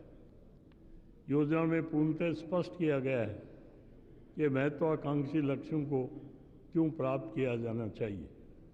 10वीं योजना पूर्ववर्ती योजनाओं से इस दृष्टि से अलग है कि यह संसाधन योजना नहीं है, वरना सुधार योजना भी है। राज्य सरकारों को सुधार संबंधी प्रोत्साहन देकर इसमें खास तौर पर आर्थिक सुधार के क्षेत्र को बढ़ाया गया है। सिविल सेवा, न्यायपालिका, शिक्षा और इन सबसे ऊपर केंद्र और राज्य और पंचायत राज संस्थाओं सभी स्तरों पर शासन में सुधार के माध्यम से त्वरित विकास में आने वाली अनेक गैर वित्तीय बाधाओं को दूर करने की स्पष्ट अनिवार्यता परिलक्षित की गई है, ताकि इसमें सुधारों के एजेंडा को व्यापक बनाया जाए। मैं संघ और राज्य सरकारों का ध्यान इस योजना दस्तावेज में दी गई उस विस्तृत सूची की ओर दिलाना चाहूँगा, जिसमें 10वीं योजना के लक्ष्यों और उद्देश्यों को मूर्त रूप देने के लिए आवश्यक विधायी एवं प्रशासनिक उपाय दिए गए हैं। 10वीं योजना एक और कारण से भी महत्वपूर्ण है। कोई भी राष्ट्र तब तक महान नहीं बन सकता जब तक कि वह ऊर्जान्वित संकल्पना के मार्गदर्शन से अपनी क्षमताओं का पूरा उपयोग नहीं करता। प्रधानमंत्री ने पिछले वर्ष स्वतंत्रता दिवस के अपने अभिभाषण में 2020 तक भारत को एक विकसित राष्ट्र में तब्दील करने का लक्ष्य की तरफ अग्रसर होने का लिए जनता का आह्वान किया था। इस संकल्पना में जनता का आत्मविश्वास परिलक्षित होता है, जिसका मूल उनके अनेक क्षेत्रों में भारत की महत्वपूर्ण उपलब्धियों में निहित है। साथ ही इसमें नई सदी के आरंभ में हमारी जनता की अपेक्षाएं भी परिलक्षित होती है कि भारत को अब गरीब देशों की श्रेणी में गिनने की बात तो दूर, बल्कि हमें विकासशील राष्ट्रों की श्रेणी से भी ऊपर उठना है। गरीबी रेखा से नीचे जीवन यापन कर रहे लगभग 260 मिलियन लोग विकास की मुख्य धारा में शामिल होना चाहते हैं। हमारी जनता 100% साक्षरता, सभी के लिए स्वास्थ्य, सभी के लिए मकान, ज्ञान आधारित उत्पादन क्षमता से समृद्धि तथा रहन सहन का बेहतर स्तर पाने के लिए उत्कंठित है, और ये सब हमारी नैतिक मूल्यों से जुड़ा होना चाहिए। अतः भारत ने एक नई संकल्पना तैयार की है, जिसे मैं संकल्पना 2020 कहूँगा। मैं चाहूँगा कि हमारी सांसद जो अपनी स्वर्ण जयंती मना रही है, वह इस विषय पर विचार विमर्श करे। मैं संघ व राज्य सरकारों से भी आग्रह करूँगा कि 10वीं योजना के लोकपरक योजना और विकास को जन आंदोलन बनाने के लिए एक कार्य योजना बनाएं। इसे प्राप्त करने के लिए उन्हें 2 मंत्रों पर ध्यान देना चाहिए: जनता की भागीदारी के साथ प्रभावी क्रियान्वयन और जनता की भागीदारी के लिए प्रभावी संपर्क। संकल्पना 2020 की एक मुख्य विशेषता है ग्रामीण क्षेत्रों में शहरी सुविधाएं उपलब्ध कराना। भारत की 2/3 से अधिक जनता ग्रामीण क्षेत्रों में रहती है। हमें उनके सशक्तिकरण हेतु एक बृहत मिशन के जरिए उनके सर्वांगीण विकास पर नए सिरे से बल देने की आवश्यकता है। 4 महत्वपूर्ण संयोजनों की व्यवस्था करके एक बहुत अच्छी तरह प्राप्त की जा सकती है।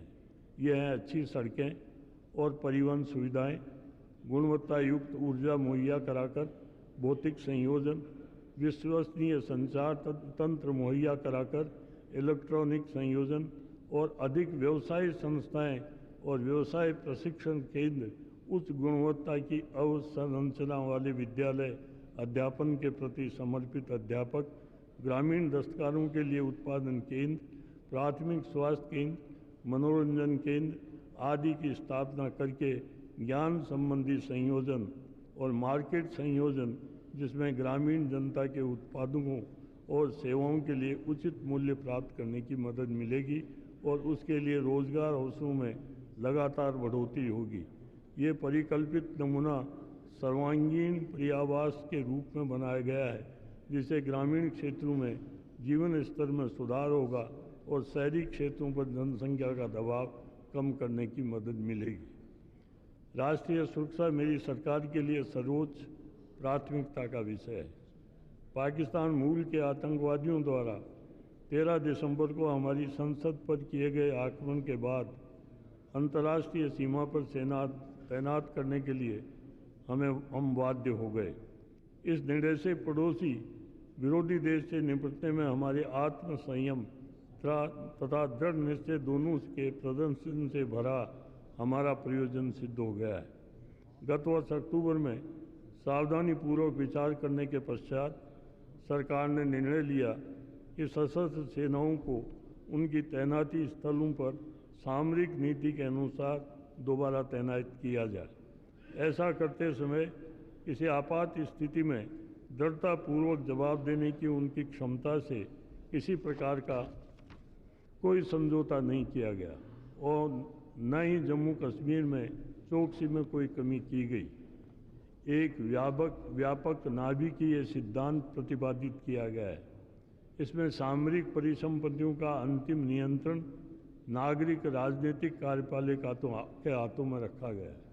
अग्नि 1 मिसाइल के सफल परीक्षण के लिए रक्षा अनुसंधान और विकास संगठनों के वैज्ञानिकों, इंजीनियरों और कर्मचारियों पर देश को गर्व है।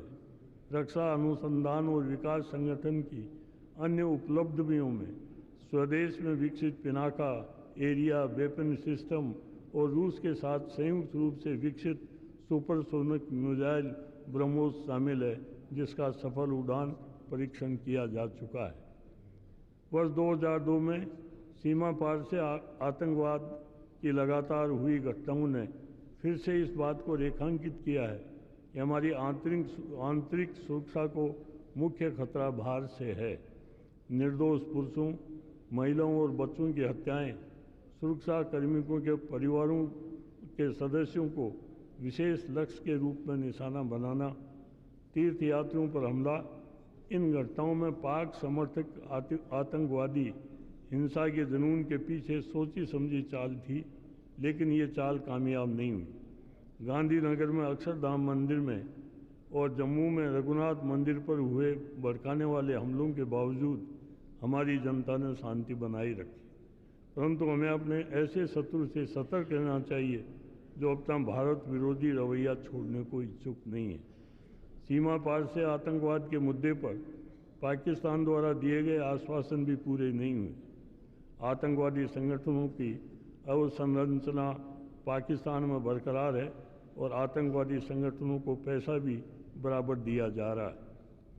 जम्मू कश्मीर की नवनिर्वाचित सरकार द्वारा अपने राज्य में शांति, सामान्य स्थिति और आर्थिक विकास लाने के प्रयासों में सहयोग के लिए केंद्र सरकार पूर्णतः प्रतिबद्ध है। प्रधानमंत्री ने 6,000 करोड़ रुपए से अधिक लागत की परियोजनाओं एवं स्कीमों की घोषणा की है। इसमें युवाओं के लिए रोजगार के नए अवसरों के सृजन और आतंकवाद और सीमा पार गोलीबारी से प्रभावित विस्थापितों को राहत देने पर बल देने के साथ साथ विकास एवं सुरक्षा के विभिन्न पहलुओं का समाविष्ट किया गया है। उत्तर पूर्व में शांति बहाल करने के सरकार के संगठित प्रयास और परिणाम देने लगे हैं। मैं नागालैंड की जनता को विशेष रूप से बधाई देता हूँ। शांति के प्रति उनकी तीव्र इच्छा ने इस दिशा में केंद्र के प्रयासों को बल प्रदान किया है।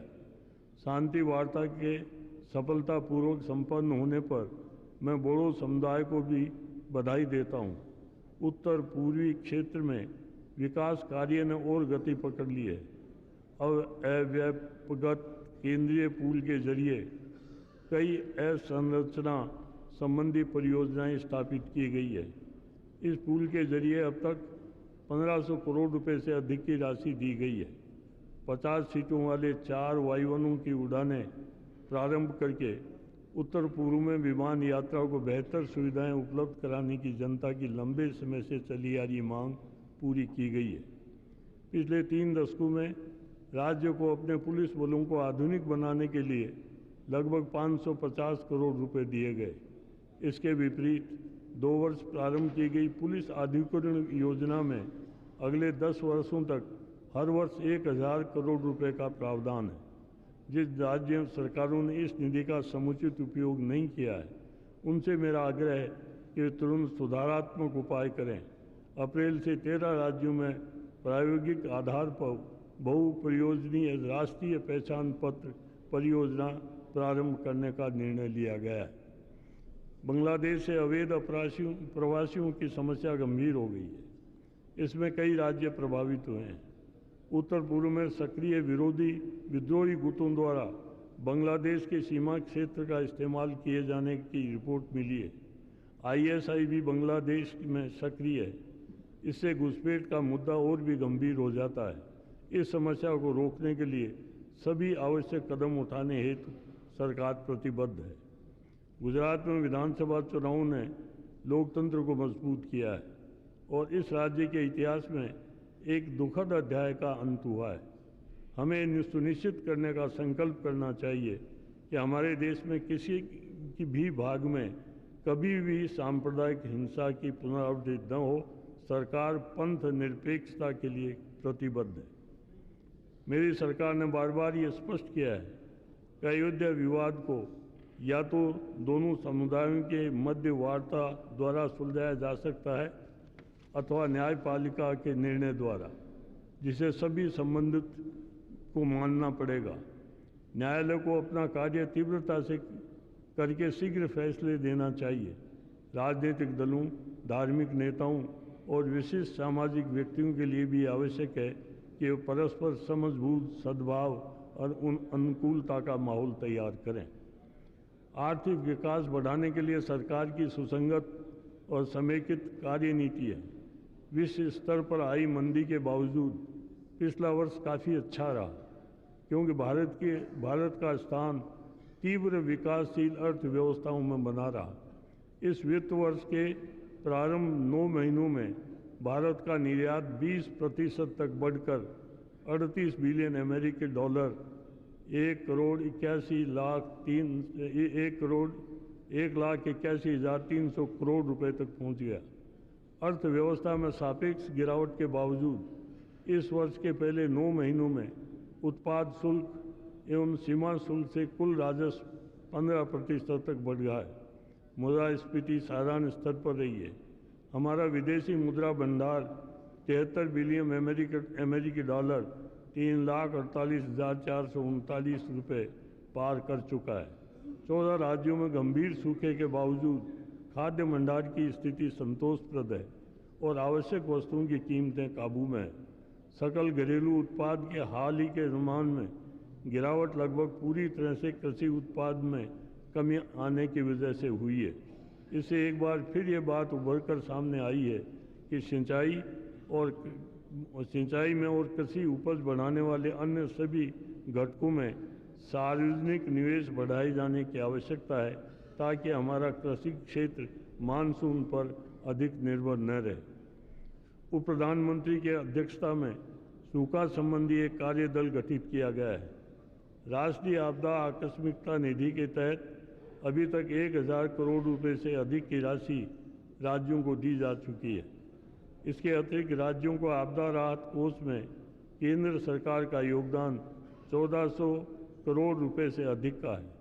संपूर्ण ग्रामीण योजना के तहत काम के बदले अनाज कार्यक्रम में जरिए राहत रोजगार के सृजन हेतु प्रभावित राज्यों को लगभग 5,000 करोड़ रुपए मूल्य का लगभग 50 लाख टन खाद्यान्न आवंटित किया जा चुका है। बार बार बड़े पैमाने पर मानवीय और आर्थिक क्षति करने वाले सूखे और बाढ़ जैसी समस्याओं का स्थायी हल ढूंढने के लिए राष्ट्र प्रयास करता रहा है। हमारी नदियों का एक ऐसा नेटवर्क बनाने का विचार पर कई दशकों से जनता का ध्यान रहा है, जिसे अधिशेष जल वाले नदी क्षेत्रों में कमी वाले क्षेत्रों को जल भेजा जा सके। सरकार ने पर्यावरणीय सुरक्षा और विस्थापित लोगों के हितों से कोई समझौता न करते हुए इस परियोजना को व्यवहारिक रूपरेखा तैयार करने के लिए एक कार्य दल का गठन किया है। इस प्रयास से पेयजल, सिंचाई, ऊर्जा उत्पाद, अंतर्देशीय जल परिवहन एवं पर्यटन के क्षेत्रों में महत्वपूर्ण लाभ प्राप्त होंगे। मैं इस बात पर बल देना चाहता हूं कि इस बृहद योजना के कारण स्थानीय स्तर पर जल संरक्षण के नाम के लिए लघु कार्यक्रमों को प्रोत्साहन देने की आवश्यकता समाप्त नहीं हो जाती। ये दोनों परस्पर पूरक हैं। राष्ट्रीय जल संसाधन परिषद ने एक नई राष्ट्रीय जल नीति बनाई है। इस नीति में उपलब्ध धरातलीय व भूजल के इष्टतम और सतत उपयोग के लिए समन्वित जल संसाधन विकास और प्रबंधन पर जोर दिया गया है। केंद्र ने एक वर्ष में पूरी की जा सकने वाली बड़ी और मध्यम सिंचाई योजनाओं को पूरा करने के लिए एक फास्ट ट्रैक कार्यक्रम शुरू किया है। नर्मदा नियंत्रण प्राधिकरण के अनुमोदन के बाद बांध की ऊंचाई बढ़ाई गई है। इससे सौराष्ट्र और उत्तरी गुजरात के शुष्क क्षेत्रों में पीने के पानी और सिंचाई की समस्या कम हुई है। दिसंबर में शुरू किए गए स्वयं जलधारा कार्यक्रम से पूरे देश में ग्रामीण पेयजल आपूर्ति पहल कार्य को बढ़ावा मिला है। ये समुदाय तथा ग्राम पंचायतों द्वारा क्रियान्वित किया जाने वाला भागीदारी का कार्यक्रम है। समुदाय पूंजीगत विनिवेश के लिए 10% राशि का योगदान करता है तथा 90% राशि केंद्र वहन करता है। मुझे सूचित करते हुए प्रसन्नता हो रही है कि इस कार्यक्रम के इस संदेश 10 कदम आप चलें और 90 कदम हम चलेंगे से देश के सभी भागों में इस कार्यक्रम को अपार समर्थन मिला है। पंचायत राज संस्थाओं के माध्यम से जल विभाजक कार्यक्रमों के समन्वित विकास को बढ़ावा देने के लिए हरियाली नामक एक नया कार्यक्रम शुरू किया गया है। ग्रामीण एवं शहरी भारत में पानी की गंभीर व बढ़ती हुई कमी को ध्यान में रखते हुए अब उपयुक्त समय आ गया है कि जल संरक्षण और कारगर जल उपयोग को एक जन आंदोलन के रूप में शुरू किया जाए। कृषि और संबंध क्रियाकलापों के लिए संस्थागत ऋण 3 वर्ष में लगभग 45,000 करोड़ रुपए से बढ़कर 76,000 करोड़ रुपए हो गया है। 3 वर्ष पूर्व प्रारंभ की गई किसान क्रेडिट कार्ड स्कीम में तीव्र गति से प्रगति हुई है। सितंबर 2002 तक 2.7 करोड़ से अधिक कार्ड जारी किए गए हैं। मार्च 2001 तक इस स्कीम में सभी किसानों को शामिल कर लिया जाएगा। राष्ट्रीय कृषि बीमा योजना में काफ़ी प्रगति हो रही है। जिन राज्यों में गेहूं व चावल की अत्यधिक उपज हुई है, वहां के किसानों के लिए लाभकारी मूल्य सुनिश्चित करने के साथ साथ न्यूनतम समर्थन मूल्य पर खरीद की नीति से सरकारी एजेंसियों के पास गेहूं व चावल के भारी स्टॉक जमा हो गए। अतः इस स्थिति को देखते हुए सरकार खाद्यान्नों के निर्यात को बढ़ावा दे रही है। दीर्घावधि खाद्य व्यवस्था के लिए निर्यात संबंधी उच्च स्तरीय समिति द्वारा की गई व्यापक सिफारिशों की जांच की जा रही है। मौजूदा नीतियों की भी तत्काल समीक्षा की आवश्यकता है, क्योंकि इनके कारण फसल विविधीकरण में बाधा आई है और खाद्य सब्सिडी के स्वरूप को सुव्यवस्थित नहीं किया जा सका है। अत्यधिक खरीद किए बिना किसानों को अलग अलग फसलों के लिए सहायता सुनिश्चित करने के लिए भी ऐसा किया जाना जरूरी है। खाद्य सुरक्षा की हमारी योजना में उर्वरक का महत्वपूर्ण स्थान है। यूरिया के लिए अप्रैल 2003 में लागू की जाने वाली नई मूल्य निर्धारण नीति में और अधिक पारदर्शिता, कारगरता तथा वित्तीय अनुशासन लाने का लक्ष्य रखा गया है। सरकार उर्वरकों के विपणन और वितरण को नियंत्रण मुक्त करने के लिए वचनबद्ध है और साथ ही वह ये भी सुनिश्चित करेगी कि अच्छी किस्म के प्रमुख उर्वरक पर्याप्त मात्रा में देश में उपलब्ध रहें ताकि वे सभी राज्यों में किसानों को उचित कीमतों पर मिल सकें। हाल ही में चीनी उद्योग के सामने गंभीर कठिनाइयाँ आईं, जिससे गन्ना उत्पाद किसानों के समय पर अदायगी करने में चीनी फैक्ट्रियों की क्षमता पर प्रतिकूल प्रभाव पड़ा है। चीनी मिलों की आर्थिक क्षमता सुनिश्चित करने के साथ साथ गन्ना उत्पादकों के हितों की रक्षा के लिए ये अनेक उपाय किए गए हैं।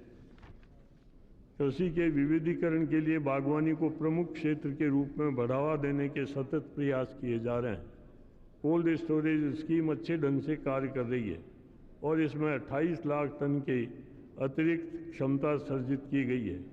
ग्रामीण गोदामों के निर्माण, नवीकरण तथा विस्तार की एक नई ग्रामीण भंडारण योजना प्रारंभ की गई है। इस योजना से छोटे व सीमांत किसानों को अपनी फसल बाध्यतावश नहीं बेचनी पड़ेगी। एक नई राष्ट्रीय सहकारी नीति की घोषणा की गई है। राष्ट्रीय बीज नीति को अंतिम रूप दिया जा चुका है। पिछले वर्ष शुरू की गई एग्री क्लिनिक और एग्री बिजनेस सेंटर स्कीम के तहत भुगतान पर किसानों को विस्तार सेवाएं मुहैया कराने के लिए बेरोजगार कृषि स्नातकों की सहायता ली जाती है। कृषि और बागवानी उत्पाद में मूल्य संवर्धन की आवश्यकता को स्वीकारते हुए सरकार ने खाद्य प्रसंस्करण उद्योगों के विकास को उच्च प्राथमिकता दी है। विद्यमान असंख्य नियम कानून होने के कारण इस क्षेत्र का विकास प्रभावित हुआ है। अतः इनके साथ एक नया समन्वित खाद्य कानून और संबद्ध विनियम बनाने हेतु सुझाव देने के लिए मंत्रियों के एक समूह का गठन किया गया है। सुदृढ़ सार्वजनिक वितरण प्रणाली के माध्यम से गरीबों के लिए खाद्य सुरक्षा सुनिश्चित करना सरकार की प्रमुख प्रतिबद्धता बनी हुई है। अंत्योदय अन्न योजना की इस प्रतिबद्धता का एक प्रमाण है। इसके अंतर्गत 1 करोड़ निर्धनतम परिवार 2 रुपये प्रति किलो की दर से गेहूँ व 3 रुपये प्रति किलो की दर से चावल प्राप्त करने के हकदार हैं। केंद्र आशा करता है कि राज्य सरकारें सार्वजनिक वितरण प्रणाली के सुचारू रूप से कार्य करने में आने वाली अन्य बाधाओं को शीघ्र दूर करेगी। प्रधानमंत्री सड़क योजना, ग्रामीण सड़क योजना आज़ादी के बाद की सबसे अधिक महत्वाकांक्षी ग्रामीण अवसंरचना की परियोजना है। पिछले 2 वर्षों के दौरान इनमें राज्यों को 7,000 करोड़ रुपए से अधिक मंजूर किए हैं, जिससे लगभग 20,000 किलोमीटर सड़कों का निर्माण हो सका है। इस परियोजना के लिए अतिरिक्त संसाधन जुटाने तथा इसके क्रियान्वयन में तेजी लाने के लिए नए उपाय करने के भी प्रयास किए जा रहे हैं। ग्रामीण विकास मंत्रालय ने अप्रैल में अखिल भारतीय पंचायत अध्यक्ष सम्मेलन आयोजित किया है।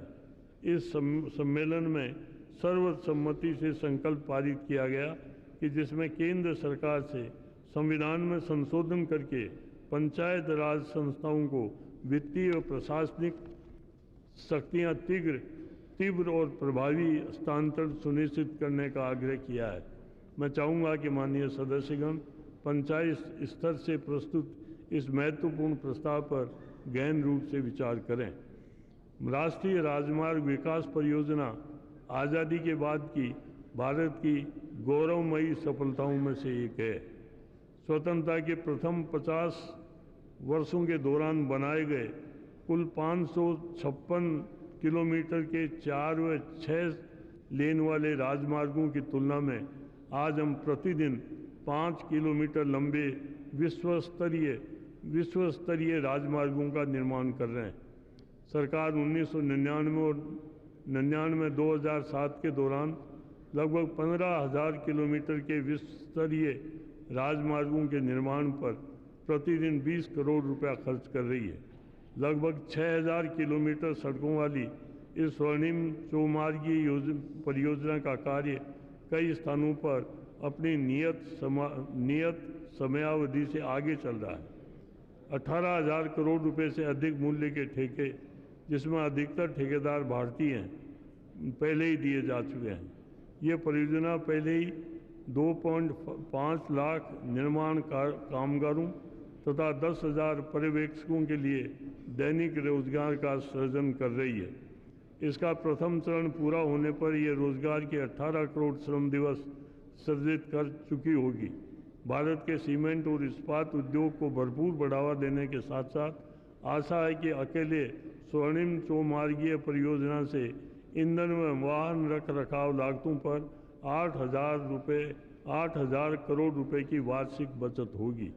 मेरी राय में इस परियोजना का सबसे बड़ा लाभ यह है कि हमने ये विश्वास प्राप्त कर लिया तथा विश्व को दिखा दिया कि भारत अब भी बड़ी परियोजनाओं के बारे में सोच सकता है तथा रिकॉर्ड समय में उनको पूरा कर सकता है। सरकार ने देश की प्रमुख परिवहन अवसंरचना भारतीय रेल को तीव्र विकास के मार्ग पर लाने के लिए विभिन्न प्रयास शुरू किए हैं।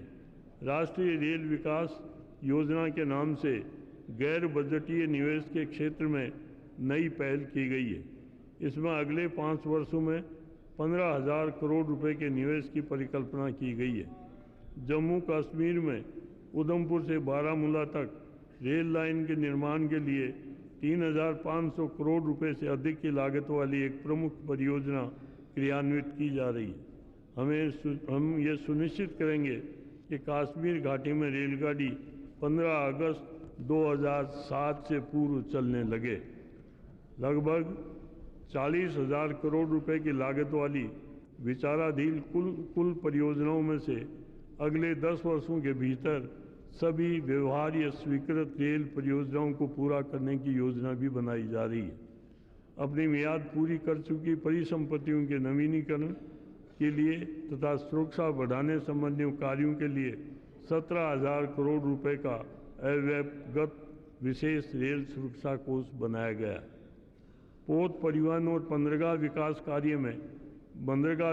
कार्य में सुदृढ़ता से सुधार हो रहा है। वर्ष 2002 में प्रमुख बंदरगाहों की कुल कार्गो हैंडलिंग क्षमता पिछले वर्ष के यातायात की तुलना से अधिक रही है। भारतीय बंदरगाहों पर अब क्षमता संबंधी बाध्यताएं नहीं रही, जिनके कारण वहाँ भीड़ भाड़ हो जाती थी। जहाज़ों के टर्न अराउंड में भी अब अधिक समय नहीं लगता। निजी क्षेत्र से निवेश जुटाने के अपने सतत प्रयास में सरकार ने कंटेनर टर्मिनल के संचालन के लिए 3 प्रमुख योजनाओं की पेशकश की है। सरकार का इरादा जल्दी एक नई नागर विमानन नीति लाने का है, जिससे इस क्षेत्र में उदारता आएगी, व्यवस्थित प्रतिस्पर्धा प्रारंभ होगी, निवेश बढ़ेगा तथा हमारे विमान पत्तनों का आधुनिकीकरण होगा, ताकि यात्रियों को कम कीमत पर विश्व स्तरीय सेवाएं मुहैया कराई जा सके। भारत में दूरसंचार सेवाओं का उल्लेख, विकास दर, इस क्षेत्र का बृहद आकार, गुणवत्ता में अप्रत्याशित सुधार तथा शुल्क में भी इतनी अप्रत्याशित कमी, ये सब अभी पिछले कुछ वर्षों से देश की प्रमुख उपलब्धियां रही हैं। ये ऐसा क्षेत्र है जहां सुधारों के लाभ आम आदमी तक सीधे पहुँचे। कुछ वर्ष पहले तक टेलीफोन लेने के लिए लोगों को इंतज़ार करना पड़ता था। आज अनेक टेलीफोन कंपनियां लोगों को अपने टेलीफोन देने की होड़ में लगी हुई है। अप्रैल 1999 और अक्टूबर 2002 के बीच 1,67,000 गाँवों में सार्वजनिक टेलीफोन मुहैया करा दिए गए। फलस्वरूप 85% गाँव इस सुविधा का लाभ उठा रहे हैं। मोबाइल फ़ोनों की संख्या, जो अप्रैल 1999 में 14 लाख थी, वह बढ़कर 1 करोड़ से भी अधिक हो गई है। मोबाइल फ़ोन अभी कुछ वर्ष पहले तक ऐश्वर्य का प्रतीक थे, जो अब आम आदमी की सशक्तिकरण का वहनीय साधन बन गया है। दूरसंचार क्रांति ने देश के डाक सेवाओं को सशक्त बनाया है। भारत के डाकघर नेटवर्क अपनी प्रमुख डाक सेवाओं को आधुनिक बनाने के साथ साथ अनेक नई मूल्य संबंधित सेवाएं प्रदान करने की ओर अग्रसर है। राष्ट्र के गौरव के रूप में उभर कर आया भारत का सूचना प्रौद्योगिकी उद्योग विश्व अर्थव्यवस्था में मंदी के बावजूद सही ढंग से कार्य कर रहा है। पिछले वर्ष के दौरान 7.8 बिलियन अमेरिकन डॉलर के सॉफ्टवेयर का निर्यात किया गया है। इस वर्ष इसके 10 बिलियन अमेरिकी डॉलर तक पहुंचने का आशा है। सूचना प्रौद्योगिकी से जुड़ी सेवाओं में भी बड़े पैमाने पर रोजगार के अवसर सर्जित होने लगे हैं। मैं अपने सभी प्रतिभावान सूचना प्रौद्योगिकी व्यवसायों तथा उद्यमियों को न केवल राष्ट्र के लिए धन संचित करने बल्कि अंतर्राष्ट्रीय समुदाय में भारत को प्रतिष्ठा दिलाने के लिए मैं उनको बधाई देता हूँ। मीडिया और प्रशासन क्षेत्र में अनेक नई पहल की गई है। उपभोक्ताओं को पर्याप्त विकल्प देने के लिए सरकार ने पे चैनलों के लिए कंडीशनल एक्सप्रेस सिस्टम लागू करने का निर्णय लिया है। शीघ्र ही ये 4 महानगरों में लागू हो जाएगा। दूरदर्शन और आकाशवाणी को सशक्त किया जाएगा ताकि वे प्रसारण की सार्वजनिक सेवा में अपने दायित्व को प्रभावी ढंग से निभा सकें। शैक्षिक और विकास परक संचार को बढ़ावा देने के लिए सामुदायिक और कैंपस रेडियो स्टेशन स्थापित करने की अनुमति दी जाएगी। गहन परिचर्चा के बाद समाचारों व समसामयिक विषयों से संबंधित भारतीय प्रिंट मीडिया में 26% प्रत्यक्ष विदेशी निवेश की अनुमति देने के लिए नीति में परिवर्तन किया गया है। तथापि इस संबंध में समुचित सुरक्षा के उपाय किए गए हैं। भारत के बढ़ते हुए मनोरंजन क्षेत्र में हितों की सुरक्षा के लिए चोरी रोकने के प्रभावी उपाय किए जाएंगे। विगत कुछ वर्षों में देश में आवास निर्माण के क्षेत्र में एक क्रांति हुई है, जिसका श्रेय मिले जुले रूप में सरकार द्वारा की गई पहल और गृह निर्माण ऋण के ब्याज की निरंतर घटती दरों को जाता है। मुझे आपको सूचित करते हुए हर्ष हो रहा है कि जहां हुडको ने गृह निर्माण के लिए 1970 से 1998 तक 11,000 करोड़ रुपए स्वीकृत किए थे, गत 4 वर्षों में उसके द्वारा स्वीकृत राशि इससे भी अधिक है। हमने इस सरकार के बनने के बाद से भी अब तक निर्धन और निम्न मध्यम वर्ग के लोगों के लिए 60 लाख से अधिक मकानों के निर्माण के लिए ऋण स्वीकृत किया है। अन्य सरकारी और गैर सरकारी आवास वित्त कंपनियों ने भी इस दिशा में अच्छा योगदान दिया है। वाल्मीकि अम्बेडकर आवास योजना का लक्ष्य शहरी झोपड़पट्टी वालों के रहन सहन के स्तर में सुधार लाना है, जिसका खुले दिल से स्वागत किया गया है। शहर के स्तर पर आर्थिक सुधार कार्यक्रमों को बढ़ावा देने के लिए एक चुनौती कोष शीघ्र स्थापित किया जाएगा। सरकार ने रक्षा कार्मिकों के लिए 17,000 करोड़ रुपए की अनुमानित लागत वाली पारिवारिक आवास निर्माण की एक बृहत योजना को सिद्धांत स्वीकृति दे दी है, जिसमें प्रथम चरण के लिए 5,500 करोड़ रुपए लागत की मंजूरी दी जा चुकी है। दिल्ली मेट्रो के प्रथम चरण को सफलतापूर्वक आरंभ किए जाने के जनता में काफ़ी गौरव और उत्साह की भावना जागृत हुई है। मैं उन सभी को बधाई देता हूं जिन्होंने बड़ी सावधानी से इस योजना को कार्यान्वित किया। एक शहरी परिवहन नीति और अन्य शहरों में मेट्रो रेल के निर्माण की योजनाएं विचाराधीन है। विकास प्रक्रिया में विद्युत प्रमुख प्रेरक शक्ति है। अच्छी बात यह है कि विद्युत क्षेत्र में सुधारों के धीरे धीरे सकारात्मक परिणाम मिल रहे हैं। अब तक 18 राज्यों ने त्वरित विद्युत विकास और सुधार कार्यक्रम के अंतर्गत समझौता ज्ञापन पर हस्ताक्षर किए हैं। दिल्ली में विद्युत वितरण के निजीकरण से आपूर्ति में पहले ही सुधार आ चुका है। शुल्क निर्धारण व्यवस्था को युक्तियुक्त बनाने के लिए केंद्रीय विद्युत विनियामक आयोग का गठन किया गया है। साथ ही 21 राज्यों में राज्य विद्युत विनियामक आयोग का गठन किया गया है। व्यापक बहुत विद्युत विधेयक संसद के समक्ष अनुमोदनार्थ है। परमाणु ऊर्जा कार्यक्रम भी अच्छी तरह चल रहा है। ऊर्जा सक्षमता ब्यूरो स्थापित किया जा चुका है। मुझे घोषणा करते हुए प्रसन्नता हो रही है कि सरकारी भवनों में 30% ऊर्जा की बचत संबंधी योजना राष्ट्रपति भवन और प्रधानमंत्री कार्यालय में उचित रूप से और वास्तव में शुरू हो चुकी है। अधिकतम निर्भरता हमारी ऊर्जा सुरक्षा कार्य नीति का आधार है। अभी तक नई अन्वेषण लाइसेंसीकरण नीति के अंतर्गत बोलियों के 3 दिन पूरे हो चुके हैं तथा 70 ब्लॉकों का कार्य सौंप दिया गया है, जिसमें लगभग 3 बिलियन अमेरिकी डॉलर 14,500 करोड़ रुपए का निवेश हुआ है। चौथे दौर की योजना तैयार है। नई नीति विस्तार और विशेषकर गहरे जल क्षेत्रों में विद्युत को बढ़ाने के अपने उद्देश्यों में सफल हुई है। इस नीति के तहत अनेक स्थानों पर बहुत सी बड़ी बड़ी खोजों को से सकारात्मक परिणाम सामने आने लगे हैं। पहली बार कोयला संसाधित मीथेन एवं उसका उत्पादन करने के लिए 8 ब्लॉक दिए गए हैं।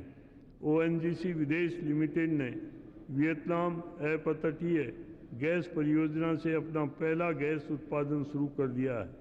हाल ही में कच्चे तेल पर रॉयल्टी की दर को पूर्व प्रभाव अर्थात अप्रैल 1998 से बढ़ा दिया गया है।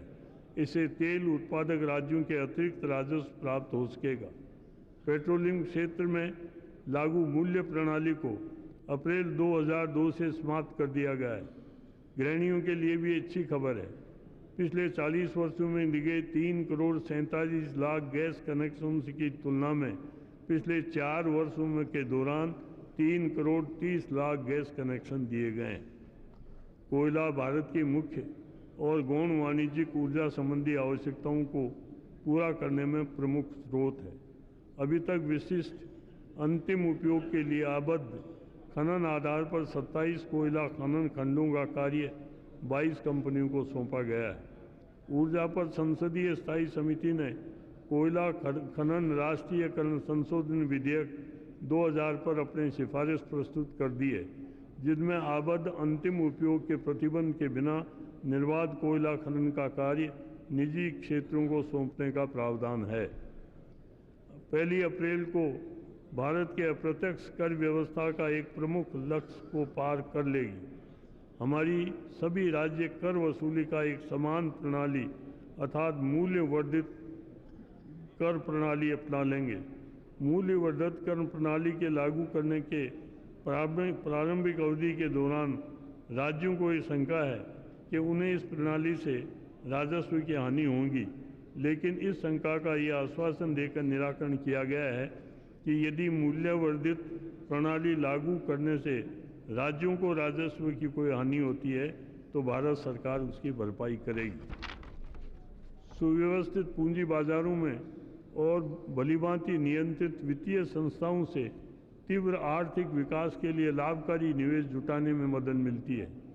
गत वर्ष निवेशकों का विश्वास बनाए रखने और संस्थाओं को वित्तीय स्थिति को बहाल करने के लिए सरकार ने कई सुधारात्मक और संवर्धनात्मक कदम उठाए। इनमें वित्तीय परिसंपत्तियों का प्रतिभूतिकरण एवं पुनर्गठन और प्रतिभूति परिवर्तन अधिनियम 2002 को लागू करना शामिल है, जिसमें लेनदारों को ऋण न लौटाने वालों की परिसंपत्तियां प्राप्त करने की अनुमति दी गई है। छोटे निवेशकों के हितों को उचित संरक्षण देते हुए यूनिट ट्रस्ट ऑफ इंडिया का सफलतापूर्वक गठन किया गया है। स्टॉक मार्केट के नियंत्रक सेबी को भी सुदृढ़ बनाया गया है। हाल ही में विभिन्न एजेंसियों द्वारा स्टॉक मार्केट घोटाला की जांच की गई है, जिससे खंडित दृष्टिकोण का सीमाबद्धता उजागर हुई है। ऐसी धोखाधड़ी की तहकीकात के लिए एक गंभीर घोटाला जांच कार्यालय स्थापित करने का निर्णय लिया गया है। निगमित रेखा परीक्षा और अभिशासन संबंधी नरेश चंद्र समिति की रिपोर्ट का अध्ययन किया जा रहा है। राष्ट्र की अग्रणी वित्तीय संस्था भारतीय औद्योगिक विकास बैंक के सम्मुख आ रही समस्याओं को हल करने के लिए यह आवश्यक हो गया है कि इनका पुनर्गठन करके इसे एक निगमित अस्तित्व प्रदान किया जाए।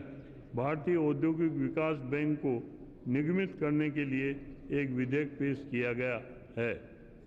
राजकोषीय समेकन की अनिवार्यता के कारण जरूरी हो जाता है कि सार्वजनिक धन का बेहतर ढंग से प्रबंध किया जाए।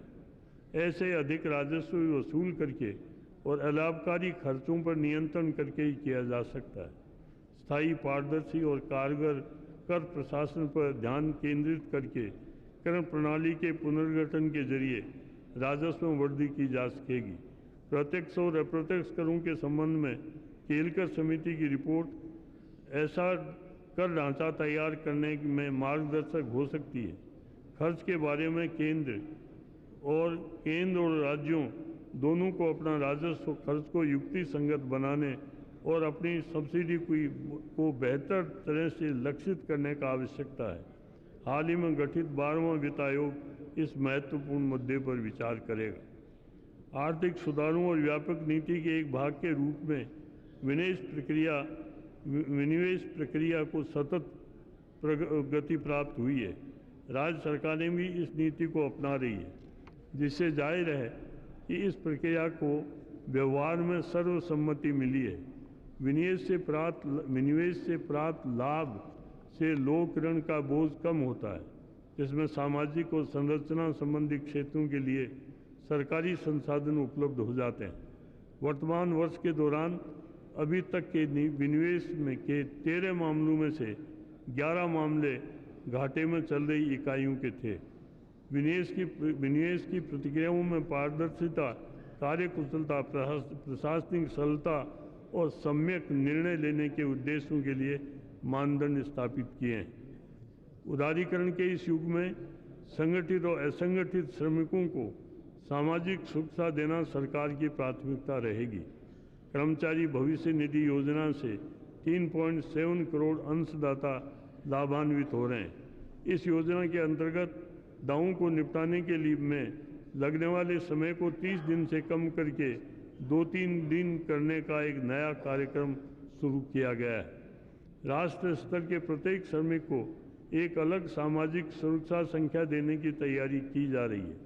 राष्ट्रीय न्यूनतम मजदूरी अब 50 रुपये प्रतिदिन कर दी गई है। दूसरे राष्ट्रीय श्रम आयोग ने एक व्यापक रिपोर्ट प्रस्तुत की है, जिसमें श्रमिकों से संबंधित अनेक मुद्दे शामिल हैं। इसकी विशिष्टता सिफारिशों पर विभिन्न स्टेक होल्डर्स के साथ विचार किया जा रहा है। इन चर्चाओं के आधार पर असंगठित क्षेत्रों के श्रमिकों के लिए एक व्यापक कानून को अंतिम रूप दिया जा रहा है, जिसे संसद के इसी सत्र में प्रस्तुत किया जाएगा। वस्त्र उद्योग व्यवसाय विश्वव्यापी बाजार की चुनौतियों और धीमी गति से हो रहे आधुनिकीकरण से उत्पन्न समस्याओं से घिरता जा रहा है। अत्याधुनिक मशीनों से युक्त परिधान इकाइयों के लिए नो अपैरल पार्क स्थापित करने की स्वीकृति दे दी गई है। देश के प्रमुख वस्त्र केंद्रों में उपलब्ध सुविधाओं में सुधार लाने के लिए अनेक नई योजनाएं अनुमोदित की गई है। साथ ही परंपरागत हथकरघा और हस्तशिल्प क्षेत्रों की समस्याओं को एक विशेष पैकेज के मार्फत बड़े पैमाने पर हल करने के प्रयत्न किए जा रहे हैं। इन क्षेत्रों में बड़ी संख्या में हमारे बुनकरों और दस्तकारों को रोजी रोटी मिल सकती है। सरकार ने देश के लघु उद्योग क्षेत्र को मजबूत बनाने और इसे विश्व स्तर पर प्रतियोगी बनाने के लिए नई पहल की है। इससे प्रौद्योगिकी को उन्नत बनाने, संपार्श्विक मुक्त ऋण प्रदान करने, भारतीय मानक संस्थान प्रमाणीकरण योजना के कार्य क्षेत्र को विस्तार करने, चरणबद्ध रूप से लघु उद्योग क्षेत्रों में वस्तुओं के आरक्षण को समाप्त करने और व्यवहारिक माहौल में लघु उद्योगों का संवर्धन करने की योजनाएं शामिल हैं। कृषि व ग्रामीण उद्योग मंत्रालय, खादी और ग्रामोद्योग आयोग प्रणाली के भीतर और बाहर शिक्षित बेरोजगार युवाओं के लिए रोजगार के अवसर सर्जित करने के लिए अनेक कार्यक्रम चला रहा है। नई विज्ञान और प्रौद्योगिकी नीति 2003 में एक रूपरेखा प्रस्तुत की गई है, ताकि ज्ञान विज्ञान के क्षेत्र में भारत एक प्रमुख शक्ति के रूप में उभर सके। इसमें विज्ञान और प्रौद्योगिकी प्रबंधन के प्रति दृष्टिकोण, विद्यमान भौतिक और ज्ञान संबंधी संसाधनों के इष्टतम उपयोग, अभिनव प्रौद्योगिकीकरण के विकास, बौद्धिक संपदा के सृजन और प्रबंधन तथा विज्ञान और प्रौद्योगिकी के इस्तेमाल और लाभों के बारे में लोगों के बीच जागरूकता पैदा करने का उल्लेख किया गया है। वैज्ञानिक उत्कृष्टता को बढ़ावा और मान्यता देने के लिए 25 लाख रुपए का एक भारत विज्ञान पुरस्कार प्रारंभ किया गया है। जैव प्रौद्योगिकी में भारत जिस तीव्र गति से आगे बढ़ रहा है, उसमें हमें विश्वास हो गया है कि हम इसे स्वास्थ्य देखभाल, खाद्य सुरक्षा, प्रदूषण नियंत्रण आदि के अनेक कठिन समस्याओं के किफ़ायती समाधान खोजने और साथ ही संपदा और रोजगार सृजन करने के लिए अवसर प्राप्त करने के लिए विकसित कर सकते हैं। भारत का पहला मौसम विज्ञान संबंधी उपग्रह सफलतापूर्वक छोड़ा गया था। इनसेट 3 सीरीज में आगे छोड़े जाने वाले उपग्रहों से इनसेट प्रणाली का क्षमता में और बढ़ोतरी होगी। ये पहले ही एशिया की सबसे बड़ी स्वदेशी संचार उपग्रह प्रणाली है। शिक्षा के लिए एक अलग उपग्रह एडुसेट भी विकसित किया जा रहा है। भारतीय अंतरिक्ष अनुसंधान संगठन इसरो ने दूरस्थ क्षेत्रों में चिकित्सा सेवाएं उपलब्ध कराने के लिए दूर चिकित्सा संयोजन का कार्य शुरू किया है। भारतीय दूर संवेदी उपग्रह निरंतर हमारे संसाधनों के सर्वेक्षण और प्रबंध के लिए बहुमूल्य आंकड़े देते आ रहे हैं। हाल ही में 6 राज्यों के लिए भूजल की संभावना वाले क्षेत्रों के मानचित्र जारी किए गए हैं, जिससे बोरवेल खोदने के लिए स्थलों का पता लगाने में मदद मिलेगी। भारत के जैव संसाधनों की प्रचुरता और विविधता हमारे लिए प्रकृति की एक प्रमुख देन है। शीतकालीन सत्र के दौरान पारित किया गया जैविक विविधता विधेयक 2002 हमारे जैव संसाधनों के संरक्षण और लगातार उपयोग की भारत की प्रतिबद्धता के संबंध में एक महत्वपूर्ण उपलब्धि है। लोगों की भागीदारी से एक महत्वाकांक्षी वन रोपण कार्यक्रम शुरू किया गया है, जिसमें वन क्षेत्रों की सीमाओं पर बसे सभी 1,73,000 गांवों में संयुक्त वन प्रबंधन समितियों की स्थापना की गई है। राष्ट्रीय नदी संरक्षण योजना के कार्यक्षेत्र का काफ़ी विस्तार किया गया है, जिससे कि 17 राज्यों में प्रवाहित हो रही 29 नदियों के प्रदूषित क्षेत्रों के निकटवर्ती 155 कस्बों में कार्य किया जा सके। भारत ने पिछले वर्ष नई दिल्ली में जलवायु परिवर्तन पर यूनाइटेड नेशंस फ्रेमवर्क कन्वेंशन के पक्षकारों के 8वें सम्मेलन का सफलतापूर्वक आयोजन किया। दिल्ली घोषणा को सफलतापूर्वक अपनाए जाने से जलवायु परिवर्तनों के प्रति विकासशील देशों की जागरूकता बढ़ाने में सहायता मिली है। भारत सतत विकास पर विश्व शिखर सम्मेलन में अपनाई गई कार्य योजना का स्वागत करता है। यह शिखर सम्मेलन पिछले वर्ष जोहान्सबर्ग में हुआ था। माननीय सदस्यों, हाल ही के महीनों में देश भर में के हजारों बच्चों के साथ हुई मेरी बातचीत में मैंने पाया कि उन सभी का ये सपना है कि वो अपने जीवन में कुछ बन पाएँ और अपने देश भारत के लिए कुछ भी कर पाएँ। ये हमारी सामूहिक जिम्मेदारी होनी चाहिए कि हम उनके लिए ऐसा वातावरण तैयार करें जिससे वे अपने सपनों को साकार कर सकें। हम समेकित बाल विकास सेवाओं के माध्यम से बाल स्वास्थ्य और पोषाहार के बारे में विश्व में सबसे बड़ा कार्यक्रम चला रहे हैं। आंगनवाड़ी कर्मचारियों द्वारा दी जा रही महत्वपूर्ण सेवाओं को देखते हुए गत वर्ष अप्रैल से उन्हें दिए जाने वाले मानदेय को लगभग दुगना कर दिया गया है। जनसांख्यिकी की दृष्टि से अत्यधिक पिछड़े 51 जिलों में राष्ट्रीय पोषाहार मिशन आरंभ किया गया है। एक सांविधिक निकाय राष्ट्रीय बाल आयोग का भी गठन किया जाएगा, जो बच्चों की समस्याओं के निराकरण के लिए कार्य करेगा। सभी को प्राथमिक शिक्षा उपलब्ध कराने की राष्ट्रीय वचनबद्धता हमारे इस कदम से परिलक्षित होती है कि 6 से 14 वर्ष की आयु वर्ग के सभी बच्चों को निःशुल्क अनिवार्य शिक्षा उपलब्ध कराना एक मौलिक अधिकार बना दिया गया है। इस संवैधानिक दायित्व के निर्वहन के लिए हमारे राष्ट्रीय कार्यक्रम सर्व शिक्षा अभियान के लगभग 5,500 करोड़ रुपए के परिव्यय से सफलतापूर्वक आरंभ किया गया है। प्रौढ़ साक्षरता योजनाएं अब देश के लगभग 98% जिलों में कार्यान्वित की जा रही है। विश्वविद्यालय अनुदान आयोग ने 50 वर्ष पूरे कर लिए हैं। इसका पुनर्गठन करके विश्वविद्यालय विकास आयोग बनाने का प्रस्ताव है। इसके लिए विश्वविद्यालय अनुदान आयोग अधिनियम में शीघ्र ही आवश्यक संशोधन किए जाएंगे। आज मैं IIT प्रणाली को भी राष्ट्र की उत्कृष्ट सेवा के 50 वर्ष पूरे करने पर बधाई देना चाहता हूं। अपने स्नातकों की गुणवत्ता के लिए इसने विश्व भर में ख्याति प्राप्त की है। 14 क्षेत्रीय इंजीनियर कॉलेज को दर्जा बढ़ाकर उन्हें राष्ट्रीय प्रौद्योगिकी संस्थान बना दिया गया है। अल्पसंख्यकों की शैक्षिक आवश्यकताओं पर विशेष रूप से ध्यान दिया गया है। माननीय सदस्यों, ये सर्वविदित है कि सभी स्तरों पर उच्च शिक्षा की गुणवत्ता और प्रबंधन में सुधार लाना बहुत ही महत्वपूर्ण है। इसके लिए उनके ठोस सुधार करने की आवश्यकता होगी। मैं चाहूँगा इस पर दोनों सदन चर्चा करें।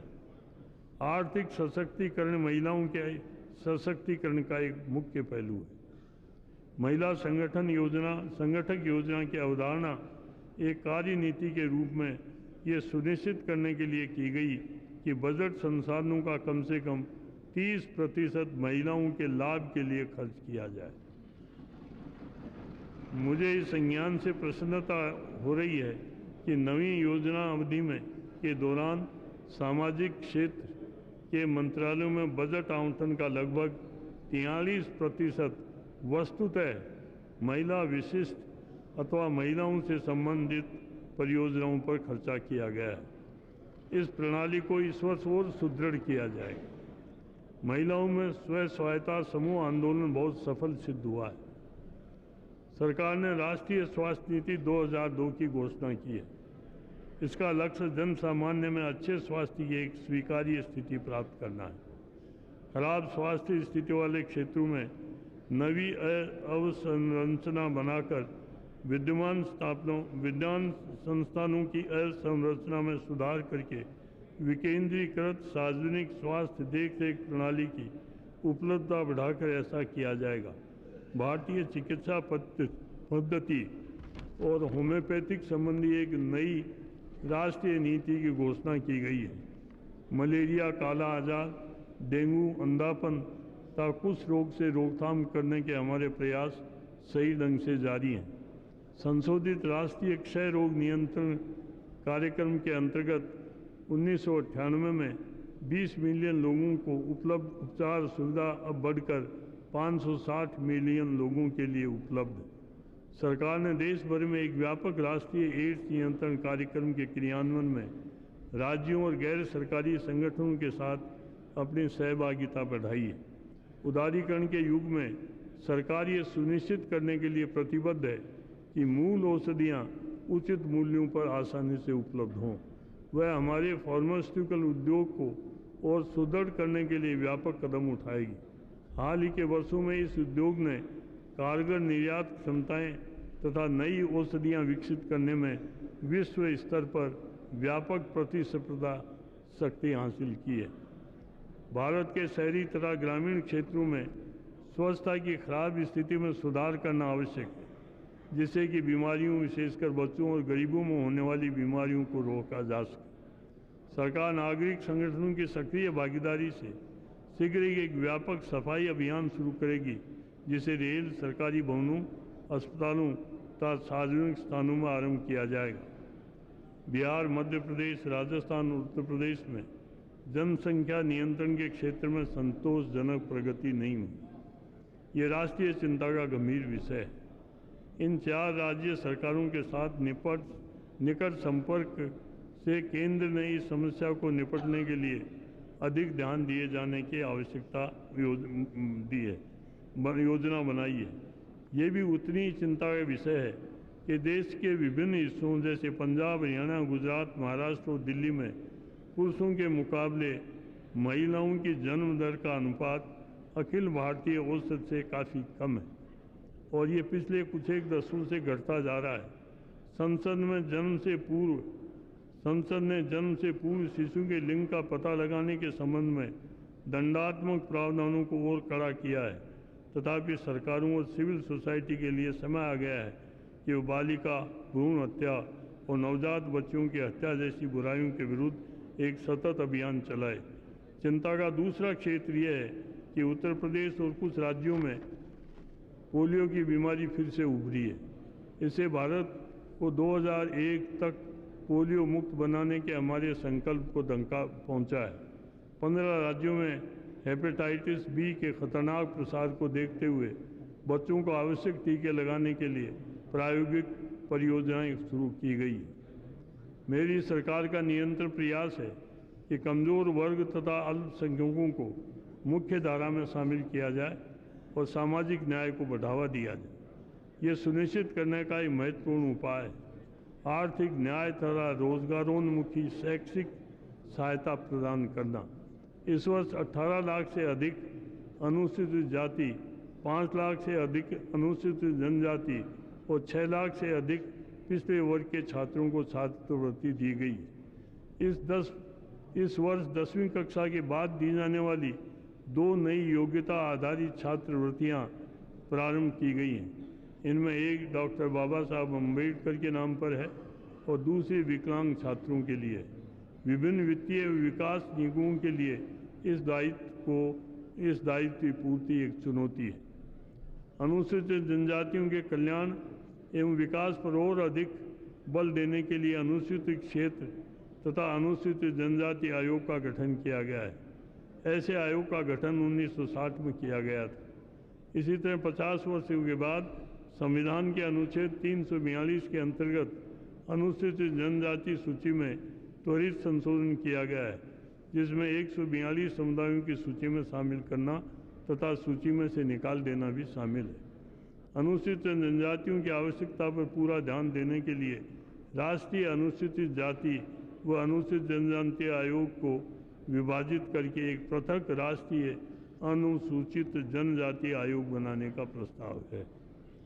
युवा कार्य, खेल एवं मंत्रालय ने राष्ट्रीय युवा नीति का नया मसौदा तैयार किया है। एक राष्ट्रीय युवा आयोग बनाया गया है। 17वें राष्ट्रीय मंडल खेलों तथा 14वें एशियाई खेलों में अपने शानदार प्रदर्शन के लिए भारतीय खिलाड़ी बधाई के पात्र हैं। इस वर्ष के अंत में अफ्रीकी एशियाई खेल आयोजित करने के निर्णय से देश में खेलों को और प्रोत्साहन मिलेगा। मैं अपने होनहार खिलाड़ियों तथा खेल संस्थाओं से अपील करता हूं कि अगले वर्ष होने वाले ओलंपिक खेलों की तैयारियों में पूरी तरह से जुट जाएं। माननीय सदस्यगण, आइए हम दक्षिण अफ्रीका में विश्व कप टूर्नामेंट खेल रही भारतीय क्रिकेट टीम को अपनी शुभकामनाएं दें।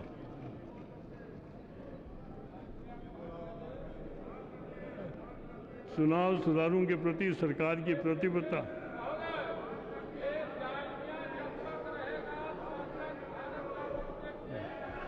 चुनाव सुधारों के प्रति सरकार की प्रतिबद्धता गत वर्ष प्रारंभ किए गए ठोस विभिन्न उपायों से प्रदर्शित होती है। इसने दर्शाया कि संसद राजनीति के अपराधीकरण के प्रति जनता की चिंता की ओर ध्यान दे रही है। साथ ही राज्यसभा चुनावों में कथित धन शक्ति प्रभाव को रोकने के लिए राज्यसभाओं के चुनावों के संबंध में खुली मतदान व्यवस्था शुरू किए जाने संबंधी लोक प्रतिनिधित्व संशोधन विधेयक तथा 2001 तथा चुनावों में भ्रष्टाचार तथा धन शक्ति को रोकने के लिए राजनीतिक पार्टियों को चुनाव फंड प्रदान करने संबंधी चुनाव एवं अन्य संबंधी विधि संशोधन विधेयक 2002 संसद के समक्ष विचाराधीन है। न्यायपालिका में लंबित मामलों में देरी से निपटान गंभीर चिंता का विषय बना हुआ है। इस स्थिति के निराकरण के लिए लगभग 500 करोड़ रुपए की राशि न्यायिक प्रशासन के लिए विशेष परियोजनाओं तथा उसमें सुधार लाने से संबंधित अनुदान के रूप में आवंटित की गई है। वह इस योजना के लिए किया गया अब तक का सबसे बड़ा निवेश है। कुछ राज्यों में फास्ट ट्रैक न्यायालय स्थापित किए जाने से मामला निपटाने में तेजी आई है। जिला व अधीनस्थ न्यायालयों में न्यायाधीशों तथा मजिस्ट्रेटों के लगभग 2000 रिक्त पदों को भरने का सम्मिलित अभियान शुरू किया गया है। बीते वर्ष में भारतीय संस्कृति के गौरव को पुनर्जीवित करने हेतु बहुत से प्रयास किए गए हैं। प्रत्येक राज्य में कम से कम एक संस्कृति सह पर्यटन केंद्र की स्थापना करने की संकल्पना उभरी है। संस्कृति व पर्यटन के बीच तालमेल स्थापित करने की आवश्यकता अनुभव हो गई है, जिसके तहत कुछ स्मारकों के समन्वित संरक्षण एवं विकास का कार्य शुरू किया गया है। इन स्मारकों के आसपास संपूर्ण मूलभूत विकास करने तथा जन सुविधाएं उपलब्ध कराने का कार्य व्यापक स्तर पर शुरू किया गया है। कुरुक्षेत्र, लाल किला, अजंता एलोरा, हम्पी, हुमायूं का मकबरा इसके कुछ उदाहरण हैं। आदि शंकराचार्य, स्वामी विवेकानंद तथा महात्मा गांधी की महान यात्रा पथों पर सांस्कृतिक पर्यटन फिर शुरू करने का प्रस्ताव है। पौराणिक सरस्वती नदी के पथ पर परिसरों के विकास का कार्य आरंभ किया जा रहा है। भगवान महावीर के जन्म कल्याणक के 2600 वर्ष पूरे होने के स्मरणोत्सव के दौरान कई योजनाएं शुरू की गई है। कुरुक्षेत्र में महाभारत उत्सव अब प्रतिवर्ष आयोजित किया जाएगा। भारत का बहुत सा प्राचीन ज्ञान देश भर में फैली हुई संस्थाओं तथा व्यक्तियों के पास बहुत बड़ी संख्या में उपलब्ध पांडुलिपियों में सुरक्षित है। एक राष्ट्रीय पांडुलिपि पुस्तकालय में इन अमूल्य पांडुलिपियों का सर्वेक्षण, सूचीकरण, संरक्षण करने तथा इन्हें एकत्रित करने के उद्देश्य से अभी हाल ही में राष्ट्रीय पांडुलिपि मिशन प्रारंभ किया गया है। मेरी सरकार हमारे महत्वपूर्ण राष्ट्रीय हितों का संवर्धन करने तथा उनकी सुरक्षा के लिए भारत की विदेश नीति का उपयोग करने के अपने पुरजोर प्रयासों को जारी रखेगी। विश्व के सभी देशों के साथ अपने सांस्कृतिक तथा ऐतिहासिक संबंधों को की शक्ति के आधार पर हम पर अपने राजनीतिक संबंधों को व्यापक बनाने, अपने आर्थिक सहयोग तंत्र को विस्तृत करने, सामरिक महत्व के परस्पर संबंधों को सुदृढ़ करने तथा नवीनतम प्रौद्योगिक संबंधों के सहयोग करने के लिए अग्रसर होंगे। भारत ने हमेशा अपने सभी पड़ोसी देशों के साथ शांतिपूर्ण, मैत्रीपूर्ण तथा सहयोगात्मक संबंध रखने का प्रयास किया है। दुर्भाग्यवश पाकिस्तान ने लगातार हमारे प्रयासों का जवाब नफरत तथा हिंसा से, सीमा पार से आतंकवाद की लगातार भारी मुहिम चलवाकर और उस मुहिम में सक्रिय सहयोग देकर दिया है। हाल ही में रहस्योद्घाटन से पता चलता है कि किस तरह संपूर्ण राजनीतिक मर्यादा को दरकिनार करके दिल्ली स्थित राजनयिक मिशन का इस्तेमाल देश के आतंकवादी गुटों के लिए वित्तीय सहायता मुहैया कराने के लिए किया जा रहा है। हमें संबंधित राजनयिकों के विरुद्ध कार्रवाई करनी पड़ी है, परंतु हमने साथ ही ये भी कहा है कि हम निष्कासित अधिकारियों के स्थान पर दूसरे अधिकारियों को स्वीकार करके अपने राजनयिक प्रतिनिधित्व के स्तर को कायम रखने के इच्छुक हैं। हमारे इस दृष्टिकोण में कोई परिवर्तन नहीं हुआ है कि सीमा पार आतंकवाद समाप्त होने पर भी हम पाकिस्तान के साथ द्विपक्षीय वार्ता के लिए तैयार होंगे। सार्क को इस क्षेत्र में आर्थिक एकीकरण तथा समुचित विकास का प्रेरक मानने की भारत की प्रतिबद्धता कायम है। काठमांडू घोषणा पत्र में उल्लेखित आर्थिक एजेंडा के महत्वपूर्ण मुद्दों पर शीघ्रता से कार्रवाई करने के लिए हमने निरंतर प्रयास किए हैं। हम निरंतर ये कहते आ रहे हैं कि इन मामलों में कोई सार्थक प्रगति हो सके तो अगले सार्क सम्मेलन में हम भाग लेंगे। भारत भूटान के साथ अपने बहुआयामी सहयोग को और बढ़ाना जारी रखेगा। ऐतिहासिक, सांस्कृतिक तथा पारंपरिक संबंधों में बांग्लादेश तथा म्यांमार के साथ हमारे संबंधों को दिशा दी है। हम म्यांमार में भारतीय सहयोग से विकास परियोजनाओं को भी क्रियान्वित कर रहे हैं। बांग्लादेश के साथ आपसी विचार विमर्श के दौरान उठे कुछ महत्वपूर्ण राजनीतिक तथा सुरक्षा मामलों पर भी हम वार्ता कर रहे हैं। पिछले वर्ष सितंबर में प्रधानमंत्री की मालदीव की यात्रा से उस देश के साथ हमारे सौहार्दपूर्ण संबंध और बढ़े हैं। नेपाल राजनीतिक परिवर्तनों का तथा माओवादी विद्रोह के मुश्किल के दौर से गुजर रहा है। हमारा मानना है कि बहुदलीय लोकतंत्र का संवैधानिक राजतंत्र नेपाल की स्थिरता, सुरक्षा तथा विकास के लिए दो आवश्यक स्तंभ हैं। हम आशा करते हैं कि वर्तमान समस्याओं ऐसी व्यवस्था के भीतर शांतिपूर्ण और सर्वसम्मति के वातावरण से सुलझा ली जाएगी। हमने श्रीलंका के साथ गहन राजनीतिक संवाद तथा लाभकारी आर्थिक सहयोग कायम रखा है। हम वहाँ की राजनीतिक समस्याओं के ऐसे हल के लिए किए जा रहे प्रयासों का समर्थन करते रहेंगे जो उस देश की भौगोलिक अखंडता तथा जनसंख्या के सभी वर्गों का आकांक्षाओं को पूरा करे। भारत और अफगानिस्तान की जनता के बीच मैत्री व सहयोग के घनिष्ठ और ऐतिहासिक संबंधों की परंपरा रही है। हम अफगानिस्तान के अंतरिम प्रशासन के प्राधिकार के विस्तार और सुदृढ़ीकरण का स्वागत करते हैं और वहाँ की सरकार का पूरा समर्थन करते हैं। बहुत शीघ्र ही अफगानिस्तान के राष्ट्रपति भारत के राजकीय दौरे पर आ रहे हैं और हमें उनका स्वागत करने का अवसर प्राप्त होगा। भारत अफगानिस्तान के पुनर्निर्माण के लिए व्यापक स्तर पर मानवीय, वित्तीय और परियोजनागत सहायता प्रदान जारी रखेगा। हमने भारत और इस्लामिक गणराज्य ईरान की प्रगाढ़ मित्रता और वहाँ के राष्ट्रपति को इस वर्ष अपने गणतंत्र दिवस परेड समारोह में मुख्य अतिथि बनाकर और अधिक सुदृढ़ किए। हम ईरान के साथ अपने संबंधों को बढ़ाना, सुदृढ़ करना तथा उनके विविध स्वरूप देना चाहते हैं। ऊर्जा व पारगमन के क्षेत्रों में इनका बहुत महत्व है। चीन के साथ भारत के संबंध बढ़े हैं और इसमें विविधता आई है। व्यापारिक और आर्थिक सहयोग तेजी से बढ़ रहा है। अन्य क्षेत्रों में विश्वास व समझबूझ कर कायम करने के प्रयास जारी है। प्रधानमंत्री को इस वर्ष चीन की राजकीय यात्रा के लिए आमंत्रित किया गया है। उन्होंने यह आमंत्रण स्वीकार किया है। हमने भूमंडलीय भागीदारी के साझे लक्ष्य को प्राप्त करने के लिए जापान के साथ द्विपक्षीय संबंधों को सुदृढ़ करना जारी रखा है। कोरिया गणराज्य के साथ भारत के सहयोग लगातार बढ़ रहा है। हम कोरियाई प्रायद्वीप की घटनाओं पर लगातार नज़र रखे हुए हैं। इन रिपोर्टों से गंभीर चिंता उत्पन्न हुई है कि कोरिया लोकतांत्रिक जन गणराज्य ने पाकिस्तान से प्राप्त प्रौद्योगिकी की सहायता से परमाणु हथियार बनाने की योजना फिर से शुरू की है। ये चिंता सुरक्षा पर पड़ने वाले प्रभावों और उन दोहरे मापदंडों से उत्पन्न हुई है जिन्हें बहुत से देशों के संधि के दायित्व और परमाणु प्रसार के मुद्दों में अपनाया है। दक्षिण पूर्व एशिया के साथ भारत के पारंपरिक रूप से चले गहराए संबंधों को हाल की द्विपक्षीय वार्ताओं और प्रधानमंत्री के कंबोडिया, लाओस या थाईलैंड की राजकीय यात्राओं से प्रतिबिंबित हुए हैं।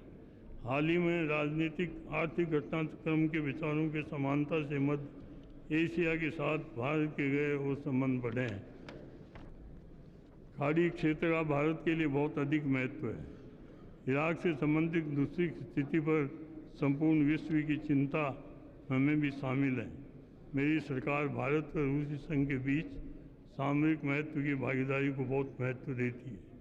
यूरोपीय देशों के साथ भारत के संबंध व्यापक घनिष्ठ बने हैं। भारत और अमेरिका के बीच निरंतर नए संबंध बन रहे हैं। हम राजनयिक संबंधों में अफ्रीका का विशेष महत्व बना हुआ है। संयुक्त राष्ट्र संघ में इस महाद्वीप के देशों की संख्या सबसे अधिक है। लैटिन अमेरिकन और कैरिबियाई देशों के साथ हमारे द्विपक्षीय संबंध उल्लेखनीय हैं। माननीय सदस्यों, मेरा स्वास्थ्य थोड़ा खराब हो रहा है, इसलिए मैं चाहूँगा आगे 2 पेज पढ़े हुए मान लिए जाएं।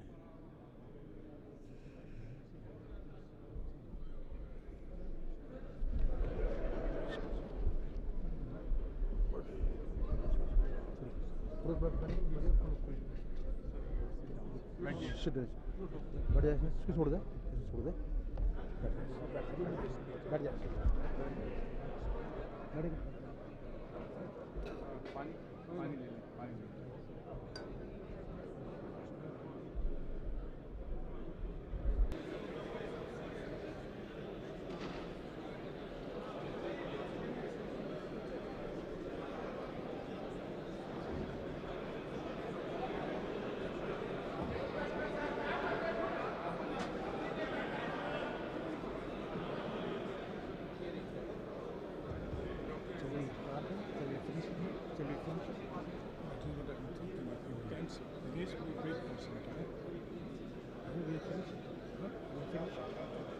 I don't know if you will tell me the correct Mr. Narendra Joshi finished the speech. You are presiding now, you are the